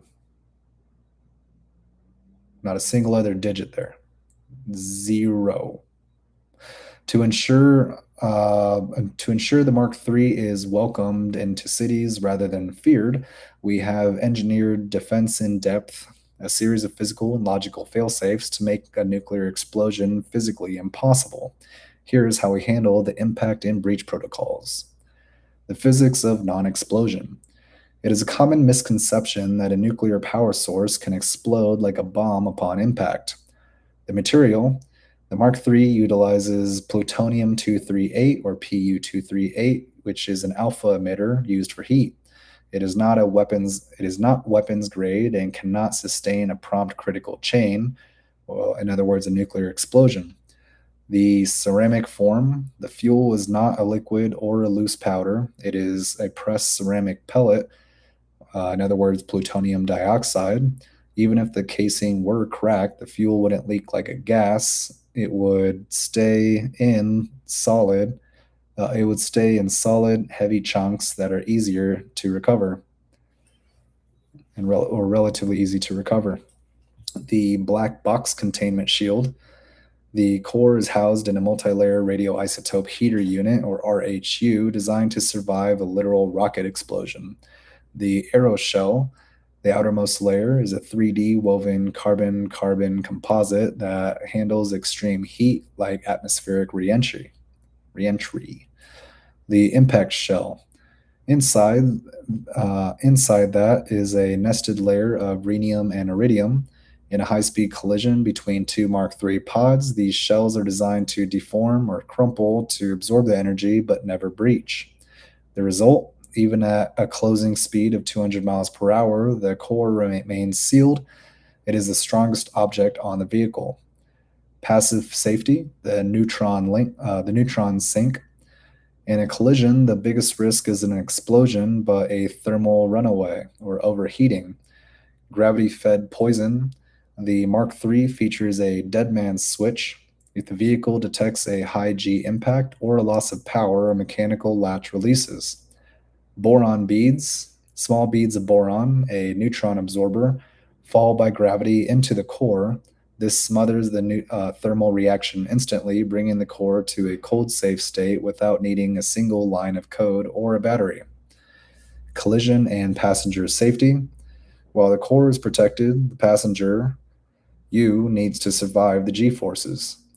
The 4-axis gimbal slip. In a crash, the outer rings are designed to shear or snap at specific points. This sacrificial movement absorbs 70% of the kinetic energy before it reaches the central sphere.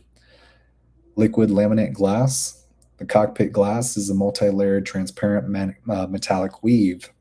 It doesn't shatter, it spiderwebs and holds its shape, maintaining the pressure seal even if hit by a steel beam. Security compromise, the Scuttle protocol. If the Cyber Guardian firewall detects a successful hijack of the vehicle's drive systems, it initiates the Scuttle protocol. First, there is the motor lock. The four-axis rings are physically locked into a brake position via mechanical pins. Next is the core shroud. A lead curtain drops around the fuel rods, cutting off all external heat to electricity conversion.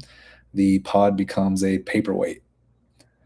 The quote-unquote web authorization or user authorization.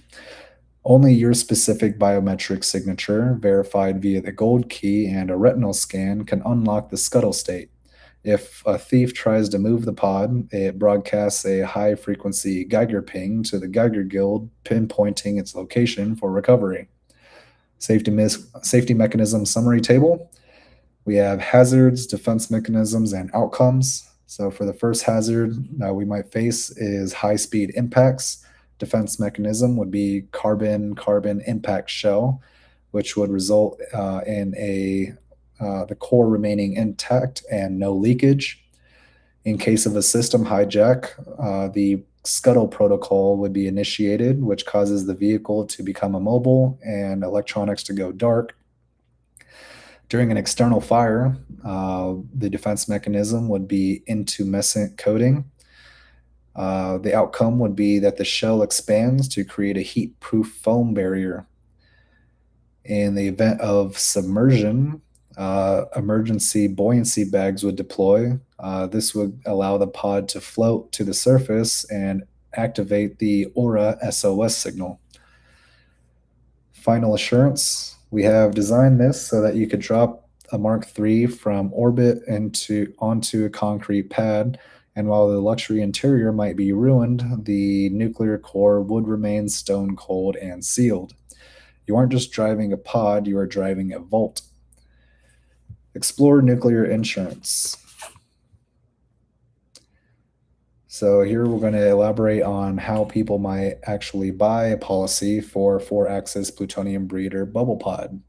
Then we're going to explain policy details, specifically how clean logs earn lower premiums, and design the atomic insurance card. In the world of nuclear automotives, insurance isn't just a... There we go. In the world of nuclear automotives, insurance isn't just a monthly bill, it's a license to fission. Because the Mark III creates a miniaturized plutonium breeder core, the insurance model shifts from traditional actuary tables to a real-time telemetric risk mitigation system. Here's the breakdown of how atomic insurance works and how your clean logs keep you on the road. Buying the policy. The tri-tier structure. Buying a policy for a 4-axis plutonium pod isn't done at a standard agency. You purchase it through a nuclear insurance pool, like a futuristic version of American nuclear insurers. American nuclear insurers. Tier 1, personal liability, the fender bender layer, covers standard kinetic collisions. Since the pod is a 360-degree gimbal, at-fault accidents are rare, making this the cheapest part of the policy. Tier 2, containment integrity, the shielding layer. This is the mandatory coverage for the quadruple layered concealment. It pays for specialized hot cell robotic repairs if the iridium shell is dented. Tier 3, public indemnity, the Price-Anderson layer. This is a federal-backed pool that covers the unthinkable. You pay into this to ensure that if a minor nuclear event occurs, the cleanup is pre-funded by the collective of all pod owners. Policy details, the clean log incentive. Your nuclear log app and Geiger key act as the black box for your insurance provider. Instead of a fixed rate, you have a dynamic premium. The clean route multiplier. If your logs show you consistently travel on Aura-approved green routes, in other words, routes with low background radiation, your premium drops. Why? High radiation environments degrade the self-healing oxide layers faster. Staying clean extends the hardware life, reducing risk. Torque load discount. If your logs show you rarely exceed 600 newton meters of torque, your containment stress score remains high. Pushing the plutonium breeder to its limits increases the thermal fatigue on the TRISO fuel pellets, which raises rates. Crowdfunded credits. Mapping a gray zone in the nuclear log app earns you safety credits. Being a lead scout, you are reducing risk for the entire insurance pool, and the company rewards you with monthly premium rebates. I'm kind of curious if that would, in a way, somewhat raise it as well. Maybe by it's reducing at a rate or by amount more than what it's increasing, but I think it would increase to an extent, um, just based on the fact that you're taking risks by venturing into areas that have been uncharted and unexplored. So you're mapping it out for other people, reducing their risk, but you're increasing your risk, which would increase your insurance, but also decrease the risk and insurance for everybody else, which is more people. So that would be proportionally more. All right. Let's see, Cleaver multiplier and okay. So crowdsource credits. Mapping a gray zone in the nuclear log earns you safety credits. By being a lead scout, you're reducing risk for the entire insurance pool, and the company rewards you with a monthly premium rebate. The kill switch verification. This is a 5% discount. A 5% discount is applied if the app verifies your boron-carbide kill rods are tested monthly at a core sync maintenance bay. The atomic insurance card design. The card isn't paper or plastic. It's a transparent OLED slate that communicates directly with your Geiger key. Visual design. The material would be a 1 millimeter thick leaded glass polymer to match the hot cell aesthetic. The pulse border. The edge of the card glows in sync with your pod's health. The steady green. This means the policy is active and core integrity is at 100%. And amber pulse would mean that the policy is under review due to high G maneuver or missed maintenance. The dynamic QR code would be a shifting encrypted quantum key that police or maintenance bots can scan to verify you have the $15 billion public indemnity coverage, or that you contribute to the $15 billion that you have. Contribute to the $15 billion public indemnity coverage. On-card readout. So the on-card readout, first off, would be insured, the user ID. That would be user ID number or name. The vehicle, we would list the vehicle there. What the hell? Typo here. List the vehicle here, which would be the Mark III or ergo bubble. The core type would be the plutonium 239 breeder or hybrid fusion. Log status 98.4, clean, tier 1 premium eligible. Max indemnity would be 16.3 billion, the Price Anderson 2025 standard. I know I got that number, and I didn't specify whether it was the total pool that everybody's paying into, or would that be individual. There's no way that could be individual. That would be like the total pool. I have to be. All right. So for the decision tree analysis, we have the spike incident here. So for the scenario, we're in a scenario where we drive through an unmapped radiation spike. Step 1, detection. The Geiger key clicks and the insurance card edge flashes amber. Step 2, there's an app prompt. Anomaly detected. Divert for 10% safer. So it says anomaly detected. Then it asks, would you like to divert for a 10% safe driver bonus. Would you like to divert or take another route for a 10% safe driver bonus? Choice A, to divert, you would take the clean route and the premium would remain low and the log is marked safe. In choice B, to proceed anyway, you would drive through. The app logs thermal and if the app logs thermal and radiological stress, your premium for the next 30 days could increase by about 0.05% to cover the potential shielding wear. The orbital insurance addendum. Would the insurance policy cover moon crashes or crashes on other planets? So, considering that there's laws and changes in laws when it comes to different states, different countries, there's differences in the laws and variations, and then so when it comes to different planets and different celestial bodies, there would have to be protocols in place, or at least base protocols ubiquitously implemented in order to ensure that safety, regulatory compliance protocols are met, legal and regulatory compliance is met, that people are kept safe, that the vehicle integrity is maintained, all that good stuff. All of that.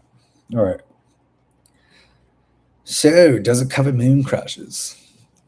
To maintain the nuclear beast in orbit, you must navigate the most complex paperwork in the solar system. Because the Omni-Pod Mark III is a privately owned nuclear reactor operating in international territory, your insurance isn't a standard hull and liability policy, it's a triple-tier indemnity stack. The orbital insurance addendum is specifically designed for the high-risk reality of lunar operations. So, does it cover moon crashes? Yes. Yes, it does. Yes, but with a fault-based caveat. Under the 1972 Liability Convention and the 2025 Commercial Spaceflight Act, liability in space is fault-based. This means if you crash into the moon's surface, which is unclaimed territory, you are covered for the whole loss. However, if your crash damages a lunar heritage site like the Apollo 11 base or another company's helium-3 mining rig, the insurance company will investigate your Vanguard AI logs. The quote-unquote act of God clause. If a solar flare, which we designed the shielding for, disables your gimbals and causes a crash, you are 100% covered. The negligence clause. If you disabled Aura's safety limits to perform a kinetic slingshot launch and miss the trajectory, your claim will be denied and you will be personally liable for regolith contamination and for being lost in space. You have to deal with that too. At this point, all this other stuff is probably the least of your problems. You worry about survival. The triple tier stack, the 2025 standard. Oh, that's good juice though. All right, tier 1 coverage type would be $500 million primary. Source would be private, such as Lloyd's or AXA-XL. And the purpose would be to cover small-scale debris, strikes, and hull repair. For Tier 2 insurance coverage, this would be part of the Price-Anderson pool. The source would be industry mutual, and the purpose would be to specifically cover radiological leaks from the core. And Tier 3 coverage would cover, the cover type would be sovereign indemnity, and the source would likely be government, for example, the US or the EU. This would cover catastrophic damage above $1.5 billion. This would be the Planet Saver tier. The lunar dust deductible. Lunar regolith is abrasive and carries a static charge. Standard policies exclude normal wear and tear, but the orbital addendum includes a dust scrub allowance. If the nitinol wheels are shredded by 1,000 miles of lunar driving, the policy pays for a 3D printed replacement set at the next Starship dock. The static cling penalty. If you fail to engage the ion shield rim, and dust enters the airlock, causing cabin damage, the deductible triples. Specific exclusions: what is not covered. Orbital hijacking: if you leave the gold key in the lock and someone reactor jacks the pod, the insurance is void. This is covered by your anti-theft quantum lock instead. Interdimensional phase shifting: any damage caused by pushing the 800 newton meter motors into a phase shift.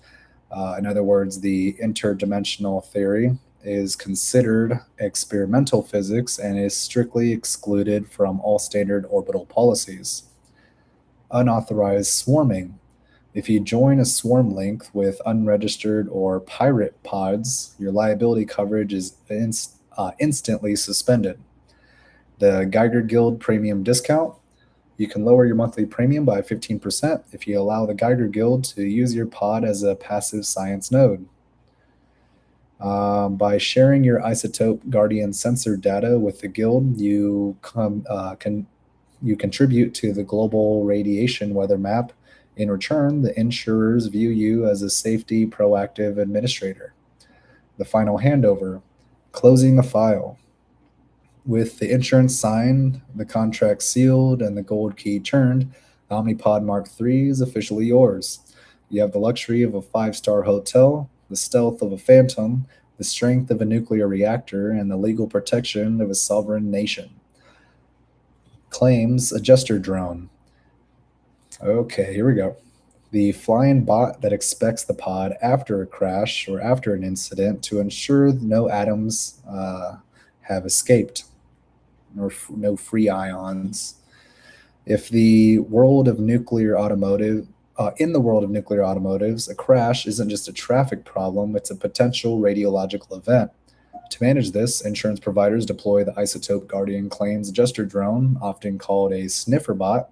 When the Mark III is designed with, while the Mark III is designed with quadruple layered containment, the insurance company needs independent third-party verification before they can close the loop on a claim or authorize a tow. Purpose: the zero atom mandate. The drone's primary mission is to provide radiological triage. Safety isolation: it arrives at a crash site faster than human first responders to establish a safe perimeter based on real-time radiation maps. Containment audit: it specifically inspects the Iridium DOP-26 fuel cartridge to confirm that no atoms escaped, meaning that the fusion fission core remains hermetically sealed.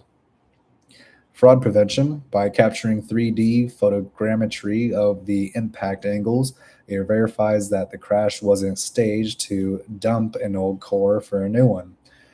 Design the lead belly hexacopter. Because this drone has to fly into potential radiation spikes to do its job, it is built differently than a consumer drone. Radiation hardened circuitry: its processors are shielded with thin layers of tantalum to prevent bit flipping caused by high energy neutrons. The spectro nose: instead of just a camera, the front of the drone features a CZT, or cadmium zinc telluride, room temperature spectrometer. This allows the smell, quote unquote, smell, or this allows it to, quote unquote, smell the specific isotopic signature of your fuel. For example, it can tell the difference between a natural granite spike and a plutonium leak.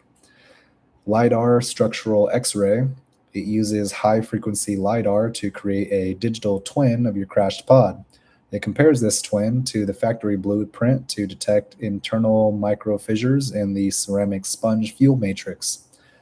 The boron mist dispenser: in a worst-case scenario where a leak is detected, the drone carries a small pressurized canister of boron-rich neutralizing foam to cap the leak until the heavy recovery team arrives. The adjuster workflow: how it handles your claim. Deployment: the moment your official ownership key detects a high G impact, it pings the atomic insurance cloud. A drone is launched from a nearby hive, often located on the roof of a maintenance bay. The handshake: the drone hovers 10 feet above your pod and performs a wireless handshake with your pod's AI, Aura, Bumper, or Vanguard, it downloads the final 30 seconds of the nuclear log. The scan, performs a spiral sweep, mapping the ground for alpha and beta particles. The verdict, once it confirms zero leakage, it illuminates a green laser ring around your pod. This signals to human police and tow trucks that the vehicle is cold or safe to touch. The insurance benefit, why you want this drone. If the drone verifies a clean crash, meaning your four-layer shielding held perfectly, there is an instant payout. Your shielding integrity bonus is triggered, often covering the deductible immediately. No nuclear surcharge. Since no cleanup was required, your premium doesn't spike after the accident. Legal immunity. The drone is geotagged, timestamped radiation. The drone's geotagged, time-stamped radiation map serves as legal proof that you did not contaminate the environment. We have a few features here. So for the eyes of the drone, the component would be an 8K thermal camera plus spectrometer. This would function to see heat leaks and radiation signatures. The brain of the drone would be essentially a tantalum shielded AI, which would operate in high radiation zones. The body of the drone would be composed of a lead composite shell, which protects the drone from the shining core.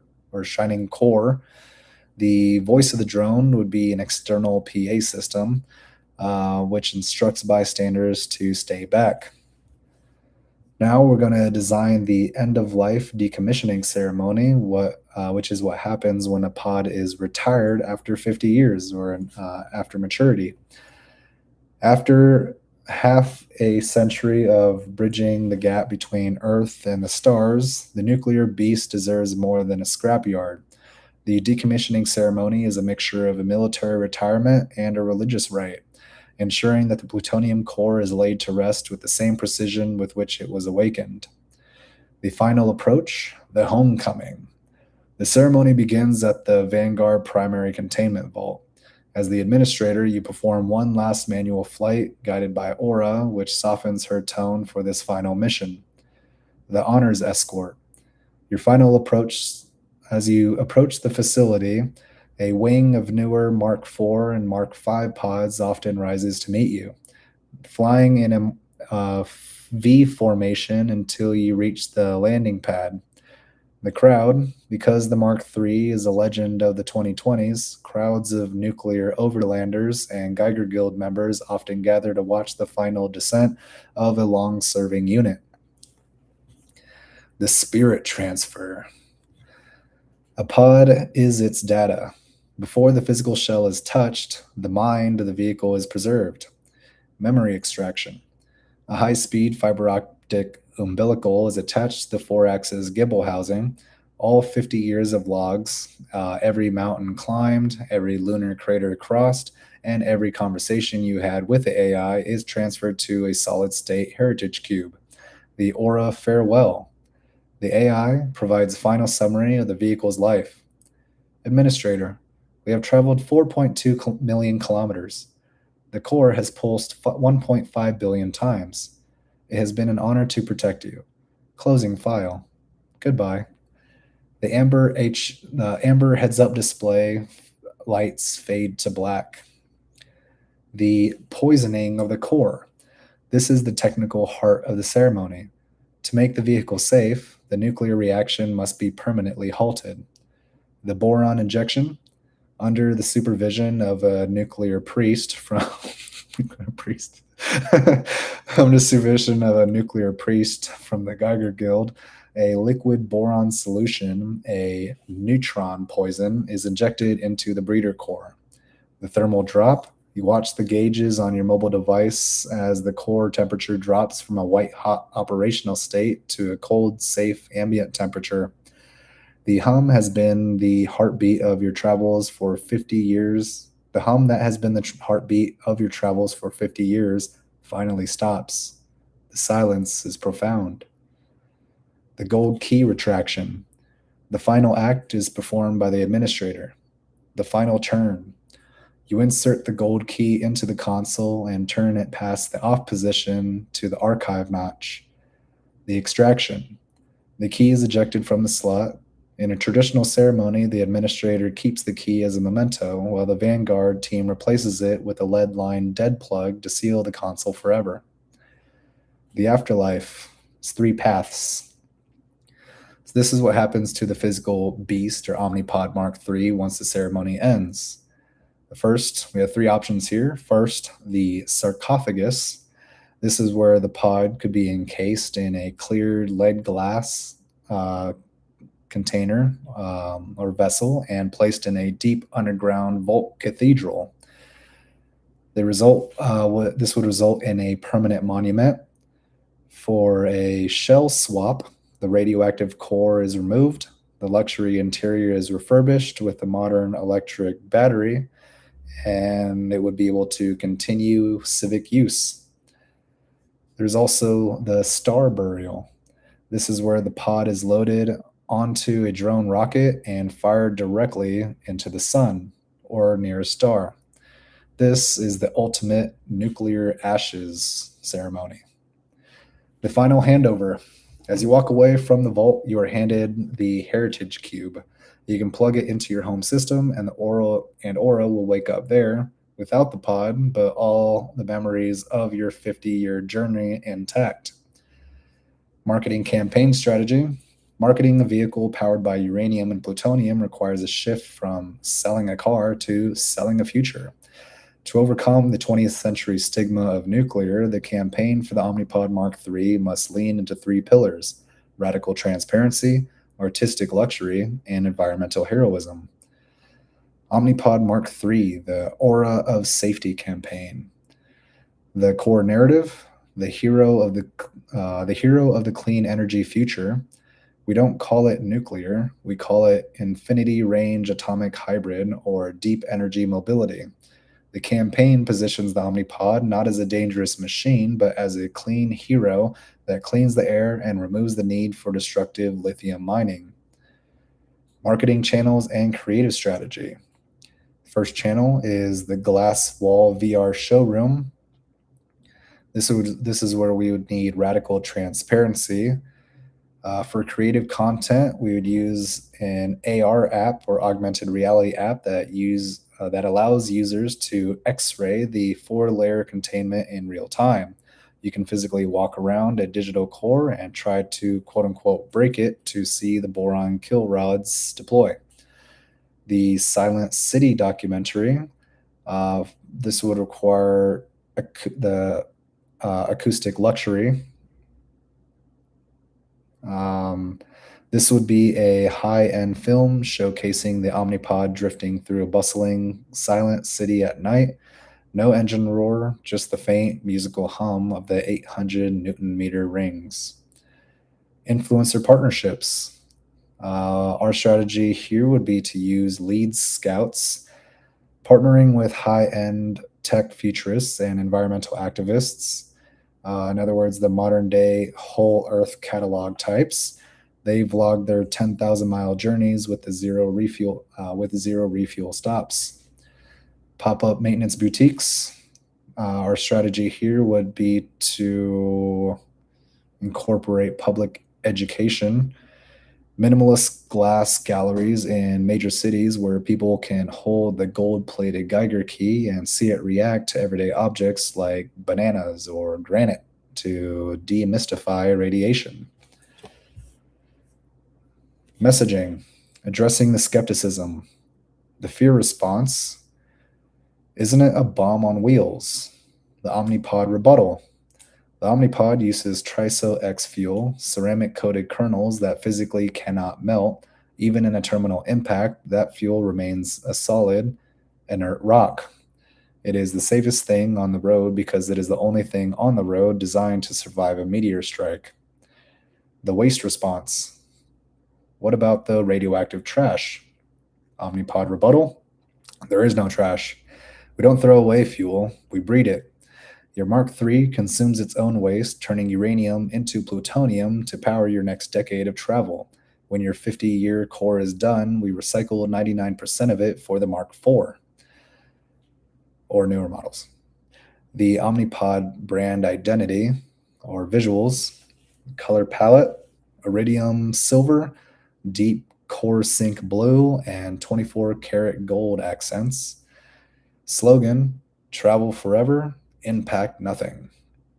The logo would be a stylized Mobius ring or a Mobius loop, Mobius strip. Stylized Mobius ring or Mobius strip intersecting with a 4-axis gimbal signifying infinite energy and perfect stability. The release event decision tree. How do we launch the Omni-Pod Mark III? We have option A or B. Option A is the live crash test, a televised event where an Omni-Pod is dropped from about 5,000 feet. The Isotope Guardian drone scans the wreck live on stage to show a 0.00% leak. Option B would to do a cross-continental ghost run in which a fleet of 100 or more Omnipods would depart from every major capital, driving for a full year without stopping for power, mapping the world's radiation in the nuclear log app. And this test ride could be either automated or it can be operated by people. I mean, typically the ones operated by people are going to stop and not drive constantly, but we could have versions, some of those 100 or more, that are specifically designated to be self-driving and automated versus other cars that go for, for about, a year? Yeah, for a full year without stopping. Yeah, we could have others that are used by people, kind of like Waymo or Uber, where people will get in those, and so they'll always be on the road, and there'll be people in them, and so they would stop for stops for people, and so if people need to stop, they'll stop for that. But other than that, for the most part, they'll still be on the road. But I definitely want self-driving versions of this that are specifically just going nonstop and that don't pick people up. So some that pick people up, some that don't pick people up, and some that do other things. And then the rest can be purchased after the demo. All right. So now we can summarize everything we've built for the Omni-Pod Mark III into a final design dossier. So we're going to generate a final master summary of all our components, including the pod, the core, AI, software, chatbots, the key, and history of the vehicle. So we can have it here as a single reference, and we're going to compile into a single comprehensive master blueprint for all the records. And we're also going to wrap up the administrator's handbook. So now the final design dossier. We have completed the entire ecosystem. The vehicle is a 4-axis ergo bubble with 800 Newton meters of torque. The fuel is a fusion-fission hybrid, HUPU, or hydrogen, uranium, plutonium, in a TRISO X cartridge. The protection is a quad-layered oxide nitride concealment with EHL fail-safes, EHL being emergency horizon lock fail-safes. The infrastructure is maintenance bays, claims drones, and atomic insurance. The Omni-Pod Mark III final design dossier 2. Now we have successfully designed the core, which is a triple fuel hydrogen, uranium, plutonium hybrid fusion cell.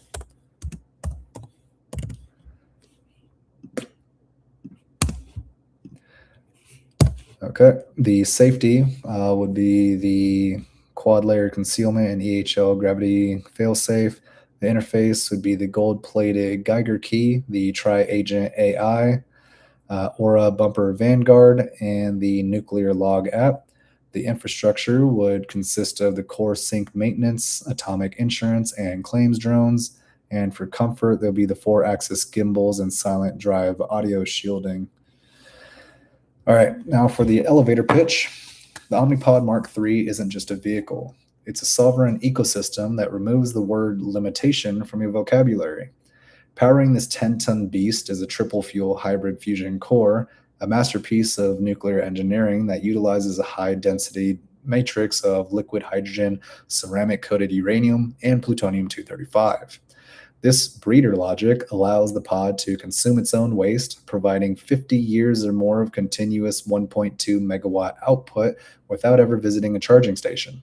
For absolute safety, the core is fitted with gravity-fed boron-carbide rods. In the event of any compromise, these rods physically drop into the fuel matrix, poisoning the neutron flow and killing the engine to a cold safe state in milliseconds. But the true soul of the Mark III lies in its tri-agent AI core.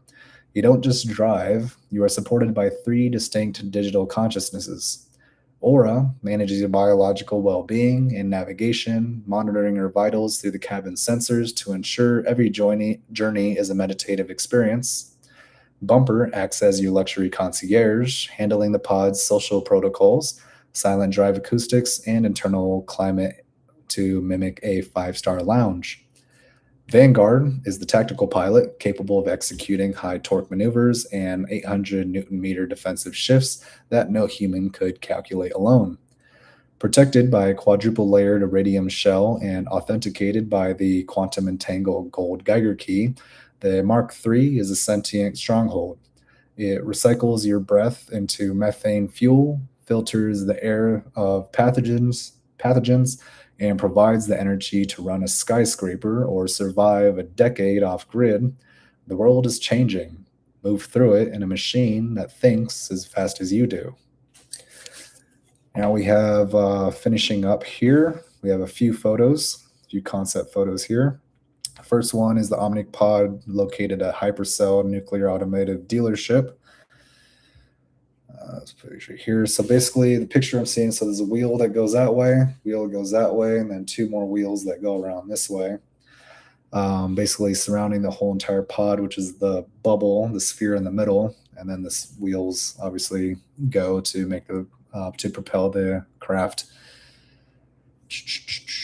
Omni-Pod located on the famous Las Vegas Strip. Desert environment, winter, snowy environment. So interior of the vehicle. We have an illustration describing how passengers remain upright within the Omni-Pod while the outer scales and thin walls are tilting or spinning at high RPMs. Since the Mark II uses thin, large radius wheels, showing the rim motor, which allows the center to be hollow for sensors, provides the proof of concept for the thin wheel drive.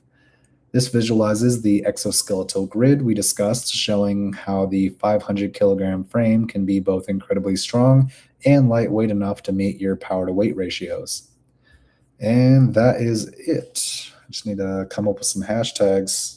Looks like that's the last one. Perfect. And we're good with that. Transfer that over to Hypercell Automotive's file.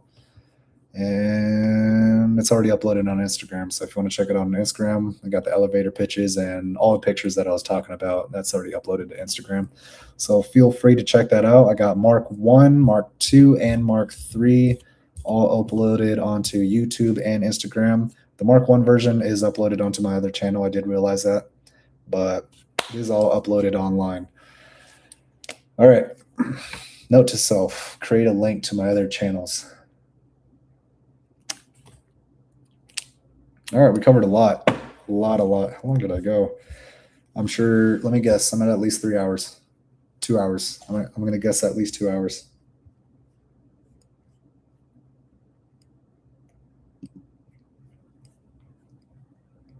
Four hours. Holy crap. I was thinking at least two. I went hard. It was a lot of information to cover, though. But if we can get that to be developed, that's going to be an amazing revolutionary technology. I went a little bit hard, so take it with a grain of salt in the sense that some of it may not be feasible yet, but it is something that we definitely intend to work on for Drift Track Legends Automotives that will eventually become Tempest, which will eventually become Hypercell, which will eventually become reality. So we're looking to develop this technology eventually in the future. So if anybody has any notes, any rebuttals, any arguments, any feedback, feel free to comment, to send any messages. Follow me on Facebook, Instagram. On Instagram as Science and Swordplay. Facebook, just Quentin Webb.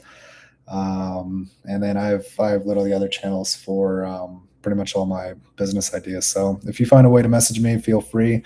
I love to hear feedback because that's exactly how we're going to move inch closer and closer to the actual research and development and implementation phase. So we'll just keep on progressing, moving along phase by phase as we ascertain information, resources, and newer technologies to build this kind of stuff.